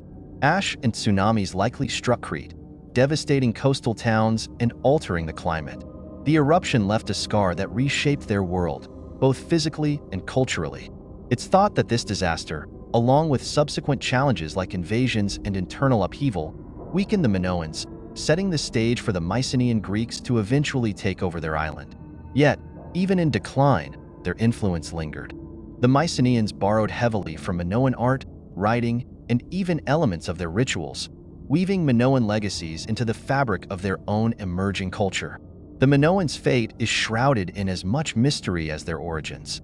By around 1400 BCE, the palaces had been destroyed, possibly burned by invaders or by internal strife, leaving behind only ruins and legends. But their influence rippled far beyond their time. Later Greek myths would remember them, though through a lens that turned their memory into stories of monsters and labyrinths. Yet, beneath those stories lies a civilization that lived vividly, one that was as at home in the depths of its temples as it was on the open sea. Their art and architecture, their ability to create a network of trade that connected distant lands, and their sense of beauty and ritual remind us that they were a people who thrived in a delicate balance with the world around them. Today, the echoes of the Minoans linger in the ruins of Knossos, in the fragments of frescoes that still glow with ancient color, and in the undeciphered lines of linear A tablets that continue to defy understanding. They left behind an impression of a people who knew how to build, to trade, and to celebrate life's mysteries with a joy that radiates through their art. The Minoans remind us that even in the distant past, humanity was capable of creating beauty and complexity that still resonates. Their civilization may have vanished into the sea and the earth, but their legacy, like the tides they once navigated, continues to rise and fall, inviting us to explore the depths of their world and imagine what life was like in the age when Crete ruled the waves. The Mycenaean Civilization, flourishing between 1600 and 1100 BCE in mainland Greece, was one of the most sophisticated cultures of the ancient world, offering a tantalizing glimpse into the roots of later Greek traditions. They were the people who stood on the edge of both myth and history, giving rise to figures like Agamemnon and events like the Trojan War, which later became immortalized in Homer's epics. But beyond these legends, the Mycenaeans built a society whose achievements resonate even today. Some practical, some awe-inspiring, and others utterly enigmatic. The Mycenaeans were master builders, and what they left behind in places like Mycenae and Tiryns is staggering. Their cities were protected by cyclopean walls, massive stone structures so large that later Greeks believed they could only have been built by giants. These stones, some weighing more than 20 tons, fit together with such precision that even modern engineers puzzle over how they managed it without advanced tools. Within these fortified citadels lay sprawling palaces with intricate layouts, each room serving a specific function, hinting at the complexities of palace administration. A mix of art and practical necessity permeated their architecture. Columned megarons, grand ceremonial halls with central hearths, became the architectural seed for later Greek temples, a legacy that would shape Western architecture for millennia. But they were more than just builders. They were also pioneers in early forms of writing. Their script, Linear B, adapted from Minoan Linear A, was used to keep records, often mundane lists of goods and offerings, but it holds the key to understanding their society. Linear B reveals an organized bureaucracy and hints at a culture obsessed with cataloging resources. Even though much of what we know about them comes from such dull economic records, the existence of this early script underscores their need for complex social management. This writing system didn't survive the collapse of their civilization, plunging the Greek world into a dark age where literacy disappeared, only to resurface centuries later in a different form with the Greek alphabet. Trade was the lifeblood of Mycenaean power. Their ships sailed across the Aegean Sea and beyond, connecting them with distant cultures in Egypt, Anatolia, and the Levant. Mycenaean pottery, with its distinctive motifs, has been unearthed from Cyprus to Sicily, proof that their influence spread far and wide. They imported exotic materials, gold, ivory, and precious stones, which they crafted into intricate jewelry and ceremonial objects. Gold death masks and finely wrought weapons, such as the famous mask of Agamemnon, found in the shaft graves at Mycenae, highlight both their artistry and the importance they placed on elite status and burial rituals. Their graves tell stories of a warrior aristocracy, where wealth and martial prowess went hand in hand. The Mycenaean world was deeply hierarchical. At the top sat a Wanax, or king, a figure who was not only a political leader but also served as a religious intermediary. This intersection of power and divinity reinforced their authority and perhaps even laid the groundwork for the concept of divine kingship in later cultures. Their religious practices remain somewhat mysterious, though we know that they worshipped a pantheon that included early forms of later Greek gods, such as Zeus, Poseidon, and Hera. Rituals were likely tied to agricultural cycles, warfare, and appeasement of natural forces. Offerings of animals, and occasionally humans, reveal a society intensely focused on maintaining favor with higher powers. One of the most haunting aspects of Mycenaean culture is their sudden collapse. Around 1100 BCE, the palatial centers were abandoned, the writing system vanished, and trade networks fell apart. The reasons for this collapse remain hotly debated. Theories range from natural disasters and internal revolts to the mysterious sea peoples, who also wreaked havoc on other civilizations around the Mediterranean. What makes their collapse so poignant is how it marks the beginning of a profound cultural amnesia. Whole generations afterward would live in a more primitive state, cut off from the achievements of their ancestors, until Greece's later resurgence in the Archaic period. And yet, the echoes of the Mycenaeans remained alive in Greek memory. Their ruined palaces became places of myth and legend. Their deeds transformed into the epic stories of gods and heroes. Homer's Iliad and Odyssey capture the lingering nostalgia for this lost world, a time when men were larger than life, when honor was everything, and the line between human and divine was blurred. Though we may never know the full details of Mycenaean society, what they left behind, a jumble of stone ruins, fragments of written records, exquisite artifacts, invites us to imagine a world rich with ambition, creativity, and struggle, a world that shaped the cultural DNA of ancient Greece and, by extension, Western civilization. The Olmec Civilization, emerging around 1200 BCE along the humid Gulf Coast of what is now southern Mexico, feels like an enigma, a culture both ancient and foundational, yet still shrouded in mystery. They're often called the mother civilization of Mesoamerica, not because they ruled over vast empires, but because they laid the groundwork for ideas, practices, and artistic styles that rippled across centuries, shaping future cultures like the Maya and Aztec. When you look at what the Olmecs achieved, it becomes clear that their society was as much about imagination and symbolism as it was about technical innovation. They saw the world through a lens that blended spirituality and power, and what they left behind still puzzles historians and archaeologists. Perhaps the most striking legacy of the Olmecs is their colossal stone heads, some standing over 10 feet tall and weighing as much as 20 tons. These heads, with their intense, enigmatic expressions and helmet-like headgear, seem to embody leaders or warriors, figures whose identities are long lost. The sheer logistics of creating and transporting these massive sculptures, often from quarries dozens of miles away, remain a source of fascination. Without metal tools or wheeled vehicles, how the Olmecs carved, moved, and erected these heads remains a topic of debate. Some suggest wooden rollers, others a more complex system of manpower and ingenuity. The fact that these heads are still standing after thousands of years, exposed to the elements, is a testament to both their craftsmanship and the power of the figures they sought to immortalize. The Olmecs were also artists of profound skill, working in materials like jade, basalt, and ceramic. Their sculptures often depict a curious blend of human and animal features. Jaguars, serpents, and birds merged with human traits, hinting at a worldview in which humans and nature were interconnected, or where rulers were believed to possess animalistic powers. This fusion reflects their fascination with shamanism and transformation, ideas that would deeply influence later Mesoamerican cultures. They believed that certain individuals could enter trances or dream states, crossing the boundary between the human world and the spirit realm, becoming jaguars or birds in the process. Beyond art, the The Olmecs were innovators in agriculture and city planning. They cultivated maize, squash, beans, and cacao, staples that would sustain future civilizations, and constructed cities like San Lorenzo and La Venta, places that functioned not just as population centers but as ceremonial hubs. These cities were carefully organized, with plazas, pyramidal structures, and platforms suggesting an understanding of urban design and community ritual. In La Venta, the Olmecs built what is likely one of the earliest pyramids in Mesoamerica, an earthen mound that still looms, though weathered, over the surrounding landscape.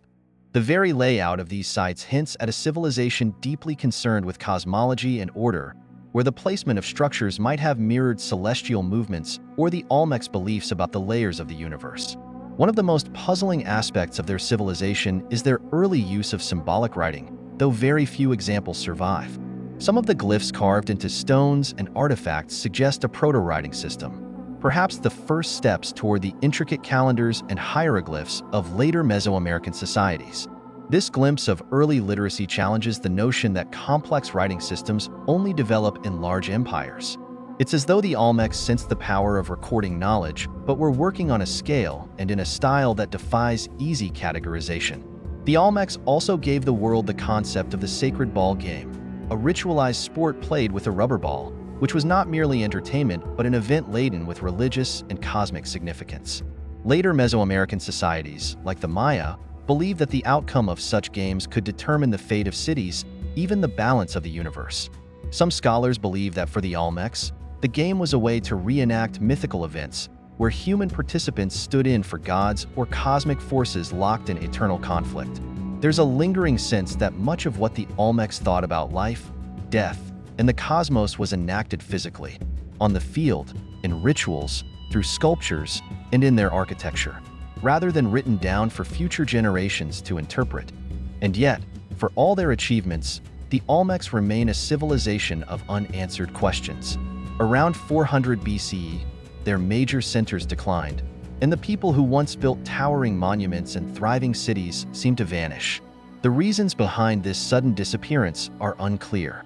Climate change, internal strife, or shifting trade networks may have played a role, but their influence didn't end with their decline.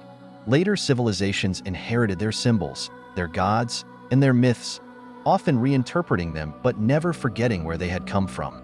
The jaguar deity, for example, persisted across cultures, and elements of Olmec art and ritual can be found in places and times far removed from their original context. The Olmecs remind us that history is not always a straight line of progress, and sometimes the most influential people are those whose stories are only partially told. They lived in a world that feels at once distant and familiar, a place where human ambition, creativity, and belief were inseparably intertwined. Even now, standing before one of their colossal heads or tracing the curves of a jade sculpture, you can feel the weight of their presence, the sense that they saw something in the world, or beyond it, that we are only beginning to grasp. The Celtic tribes, stretching across Europe from Ireland to Anatolia, lived in a way that was as dynamic as it was elusive. They were never a single empire or unified nation, but a mosaic of interconnected tribes bound by language, culture, and shared beliefs. The Celts thrived between the Late Bronze Age and the Early Iron Age, leaving traces of their achievements scattered across time and place. Fierce warriors, sophisticated artisans, and storytellers whose legends would ripple through history.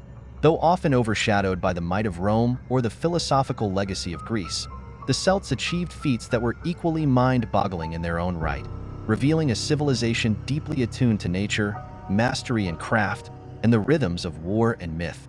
The Celts were masters of metalwork, and their skill in shaping iron and bronze was unparalleled. They created tools, weapons, jewelry, and ceremonial artifacts with intricate designs that seem alive with spirals, knots, and animal motifs. These swirling patterns, found on swords, shields, helmets, and delicate brooches, aren't just decorations.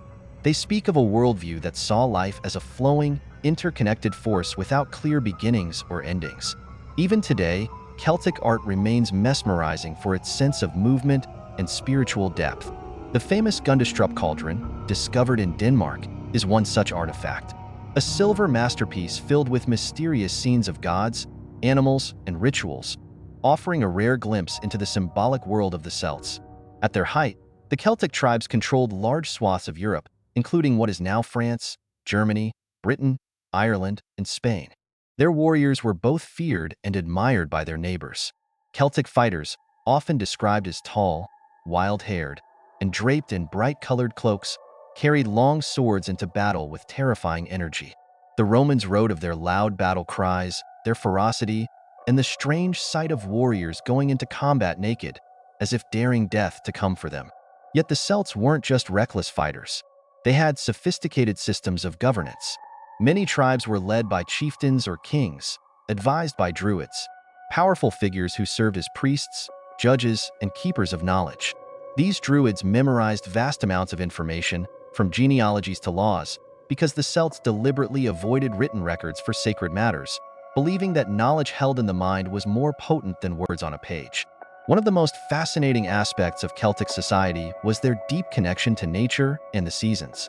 They celebrated the cycles of the year through festivals such as Samhain, the precursor to modern Halloween, Beltane, and Imbolc, marking the transitions between light and dark, life and death. They viewed time as cyclical, and this idea permeated every aspect of life, from agriculture to warfare to mythology. Burial sites, such as those found at Hallstatt and Loch Teen, reveal that they honored their dead with elaborate graves, filling them with weapons, jewelry, and even chariots, suggesting a belief in an afterlife where material wealth and power carried on.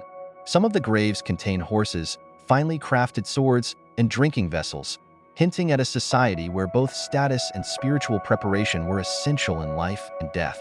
Their religious practices were complex and tied deeply to the land. Sacred groves, rivers, and wells were places of worship, and offerings were often thrown into lakes and bogs. Sometimes human sacrifices, though much of what we know about these rituals comes from second-hand Roman accounts, which may exaggerate the darker aspects. The Celts believed that certain animals and trees had spiritual significance. Oak trees, mistletoe, and ravens held special meanings, linking the visible world with an invisible one inhabited by gods, ancestors, and spirits.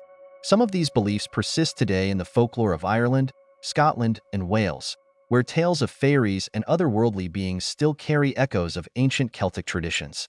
Though scattered and fragmented, the Celts had a remarkable ability to adapt and spread their influence. They traded with distant cultures, absorbing ideas and materials, and even reached as far as Anatolia, where a group known as the Galatians settled. Their ability to move fluidly across Europe allowed them to thrive in diverse environments, from the rocky coasts of Brittany to the thick forests of Central Europe. But their decentralized nature also made them vulnerable to more organized powers like Rome. Julius Caesar's conquest of Gaul in the 1st century BCE was a brutal turning point for many Celtic tribes, marking the beginning of the Romanization of Celtic lands. Yet, even under Roman rule, Celtic traditions persisted, woven into local customs, adapted into Roman religious practices, and surviving in isolated areas like Ireland and the Scottish Highlands, where Roman influence was weaker. What's extraordinary is how the Celts continued to shape history long after their political dominance ended. In the post-Roman world, Irish monks preserved not only their own traditions but also much of classical learning, playing a key role in the intellectual revival of medieval Europe. The legends of Celtic heroes, like Cu Chulainn and King Arthur, endured, evolving into tales of knights, quests, and enchanted lands that still capture imaginations today. The Celtic languages, though diminished, have never disappeared. They live on in Gaelic, Welsh, and Breton, offering a linguistic connection to a time when Celtic voices echoed across the continent. Their symbols and patterns resurface in modern art, their festivals in contemporary holidays, and their mythology in fantasy literature, demonstrating a cultural legacy that refuses to fade. The Celts weren't just a people of the sword. They were storytellers, artists, philosophers, and mystics who saw the world as a place of wonder and challenge. Their history is not one of monumental architecture or empire building but of communities bound by shared values, fierce independence, and a reverence for the unseen forces that shape life. They remind us that civilization is not only measured by cities and conquests, but by how deeply people live in harmony with their environment, how they express their humanity through art and ritual, and how they weave meaning into every aspect of existence. Even now, when you trace the delicate lines of a Celtic knot or walk through the mist-covered hills of their old homelands, you can sense that the spirit of the Celts lingers. A quiet reminder of a world where the boundaries between the mortal and the mythical were always fluid. Ancient Korea offers a fascinating story of resilience, ambition, and cultural development, unfolding across millennia. It began with Gojoseon, traditionally said to have been founded by Dangun, a semi-mythical figure born from a bear woman and a celestial being. This mix of myth and history reflects how ancient Koreans understood the world, blurring the lines between the natural, human, and divine. Gojoseon, which emerged around 2333 BCE, was one of the earliest states in East Asia, and it grew into a formidable power. Its people not only controlled strategic trade routes between China and the Korean peninsula, but also developed advanced bronze tools and weapons that gave them a military edge. Though much about Gojoseon remains obscure, its importance is undeniable. It laid the cultural and political foundations for what would later become a deeply interconnected peninsula, passing down traditions of statecraft and law. One of its greatest legacies was the introduction of the Eight Prohibitions, an early legal code, remarkable for its time, which sought to maintain order by criminalizing theft, murder, and other offenses, emphasizing justice long before large, centralized states emerged. The collapse of Gojoseon around the 2nd century BCE marked a pivotal shift in Korean history, giving rise to a complex political landscape where various tribes and smaller states vied for control. This struggle eventually crystallized into the Three Kingdoms period, a dynamic era when Goguryeo, Baekje, and Silla each strove for dominance. Goguryeo, with its roots in the northern territories, grew into one of the most powerful states in East Asia. It wasn't just known for its fierce warriors, who even managed to repel invasions from the Chinese Han Dynasty, but also for its engineering prowess. The construction of massive fortresses along rivers and mountains made it a force to be reckoned with, and the kingdom's influence extended beyond Korea into parts of Manchuria. The murals found in the tombs of Goguryeo elites tell stories of an elegant, lively culture, paintings of hunters, dancers, and mythological creatures that still survive today. These images reveal a society that valued strength, ritual, and the continuity of life, even in death. Baekje, located along the southwestern part of the peninsula, distinguished itself through cultural innovation and maritime prowess. It was a hub of artistic expression and a key player in spreading Buddhism to Japan. Baekje artisans were renowned for their exquisite craftsmanship, creating delicate stone pagodas, gilded bronze Buddha statues, and elegant ceramics that blended local aesthetics with Chinese influences. The spread of Buddhism through Baekje wasn't just a spiritual transformation, but also a cultural one. Temples became centers of learning and art, creating connections across East Asia. Baekje's seafaring traders carried these ideas to Japan, contributing significantly to the development of the Asuka period, influencing everything from architecture to religious practices. In many ways, Baekje served as a cultural bridge between mainland Asia and the Japanese archipelago, making its impact extend far beyond the borders of Korea. Meanwhile, Silla, the kingdom tucked into the southeastern part of the peninsula, was initially seen as the underdog of the Three Kingdoms. But Silla's strength lay in its ability to build alliances and absorb influences from its rivals.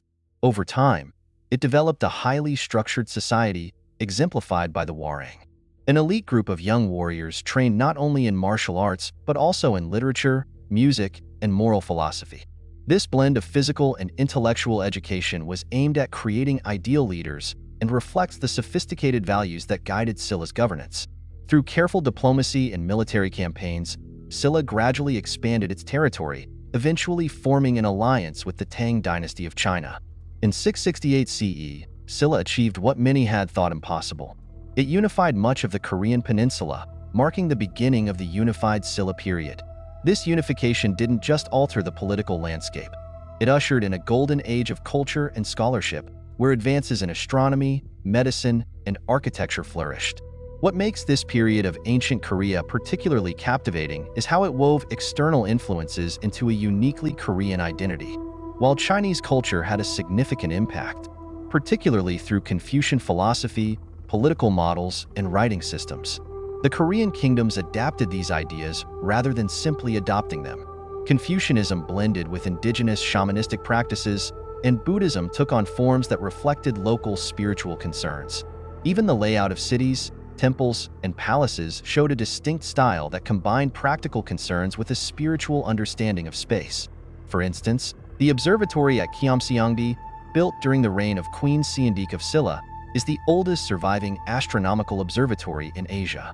Its construction wasn't merely functional but symbolically resonant, reflecting the harmony between heaven and earth, a concept that was central to Korean thought. The personal stories and figures from this era also stand out. Leaders like King Gwanggaeto of Goguryeo expanded his kingdom's borders to unprecedented heights, earning him the title, the Great. Queen Siandik, one of the earliest female rulers in East Asia, governed Silla with wisdom and foresight, overcoming resistance from court officials and guiding the kingdom through difficult times. These rulers were more than just political figures. They were symbols of resilience and adaptability, embodying the idea that leadership required not only power but also vision. And the lives of ordinary people, though harder to trace, were deeply shaped by the rhythms of the land and the demands of loyalty to tribe and kingdom. Farmers, craftsmen, traders, and warriors all played a role in the rise and survival of these ancient states, contributing to a shared cultural legacy that remains embedded in Korean identity today. Even in decline, the achievements of ancient Korea echoed into future generations. The fall of Goguryeo and Baekje didn't erase their contributions, but folded them into the emerging order under unified Silla. Later dynasties, such as Goryeo and Joseon, would build on the political systems, artistic traditions, and philosophical ideas pioneered during the Three Kingdoms period. The continuity is striking. Centuries later, Korea's vibrant pottery, calligraphy, and religious practices still bore the hallmarks of these ancient influences. And the unification of the peninsula, though achieved through conflict, planted the idea of Korea as a distinct cultural and political entity, a legacy that endures to this day. Ancient Japan unfolds across three fascinating eras: the Jomon, Yayoi, and Kofun periods, each carrying its own distinct spirit, achievements, and mysteries. It begins with the Jomon people, whose way of life stretches back as far as 14,000 BCE, making them some of the earliest sedentary societies in the world. Their achievements were subtle but profound, shaping a relationship with the land and the seasons that would define Japanese culture for millennia. They lived in small, scattered communities, surviving by fishing, hunting, gathering, and later, practicing rudimentary agriculture.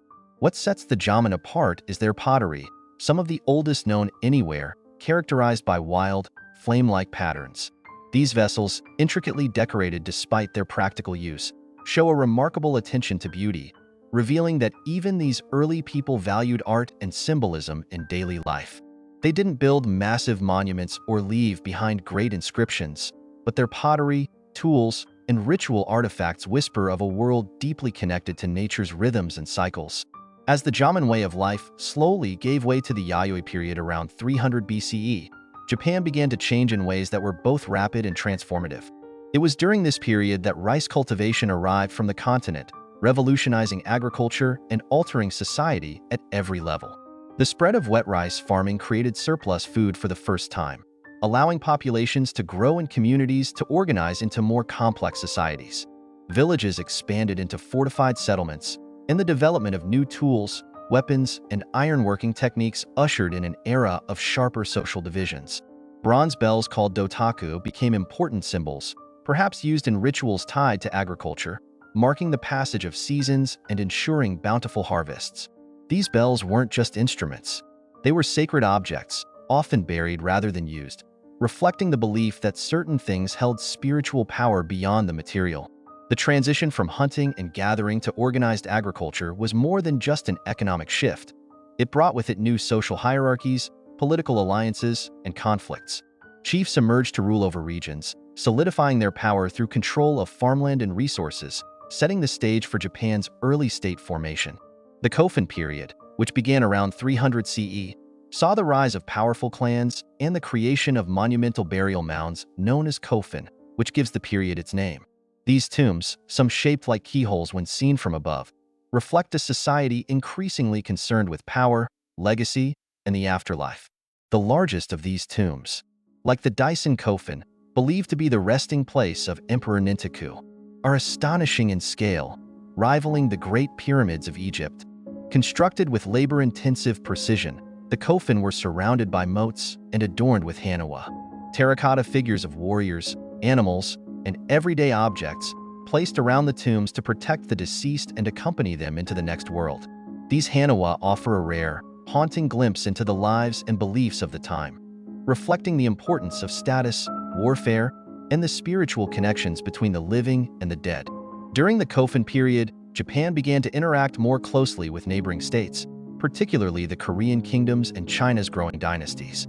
These contacts brought new technologies, such as iron tools and advanced agricultural practices, and introduced new ideas, including early forms of writing, Buddhism, and Chinese political models.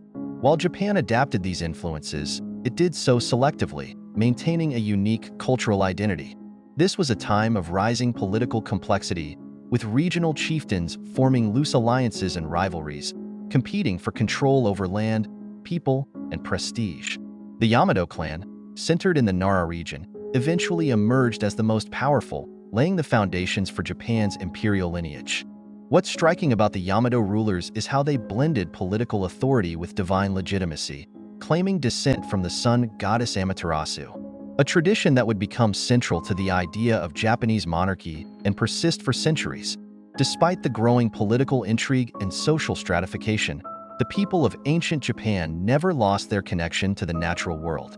Shinto, the indigenous spiritual tradition that arose during this time, embodied this reverence for nature, seeing mountains, rivers, trees, and even rocks as sacred, inhabited by kami, spirits or gods that could influence human life. Festivals and rituals were held to honor these spirits, asking for protection, fertility, and prosperity. This spiritual outlook wasn't about worshiping distant gods, but about living in harmony with the forces that shaped daily life, from the weather to the harvest. Even with the introduction of Buddhism, which arrived later, the belief in kami continued to flourish, blending into a syncretic religious landscape that would remain a cornerstone of Japanese culture. Ancient Japan's story is one of transformation, but not in a straightforward way. The shift from the Jaman's quiet, rooted existence to the dynamic social developments of the Yayoi and Kofun periods wasn't simply about progress. It was a journey marked by adaptation, conflict, and creativity, where people found new ways to live together while holding on to old beliefs. The rise of rice farming, the creation of the Kofun tombs, the spread of new technologies. Each of these changes reflected not just external pressures, but also an inner drive to understand the world, to build something lasting, and to create meaning in a constantly shifting landscape. These early periods laid the foundation for much of what would define Japan for centuries to come, from its reverence for nature to its complex social hierarchies, from the blending of indigenous and foreign influences to the enduring importance of ritual and symbolism. Even today, echoes of ancient Japan can be felt in its festivals, its art, and the quiet reverence many still feel for the land and its seasons. It's a reminder that history isn't just about what changes, but also about what stays the same. About the values, stories, and connections that continue to shape how people see themselves and the world around them. Thank you for journeying back through time with us here on Quiet Universe.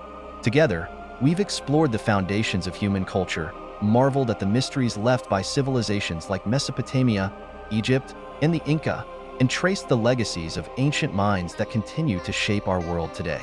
Each of these civilizations carved their stories into history, leaving pieces for us to rediscover and wonder at. If you enjoyed stepping into these lost worlds, give this video a like to let us know, and subscribe to Quiet Universe for more deep dives into the past, present, and beyond. There's always more to uncover, more stories to tell, and who knows? The next adventure might just be the one that leaves you in awe. Until then, thank you for watching, and keep your curiosity alive.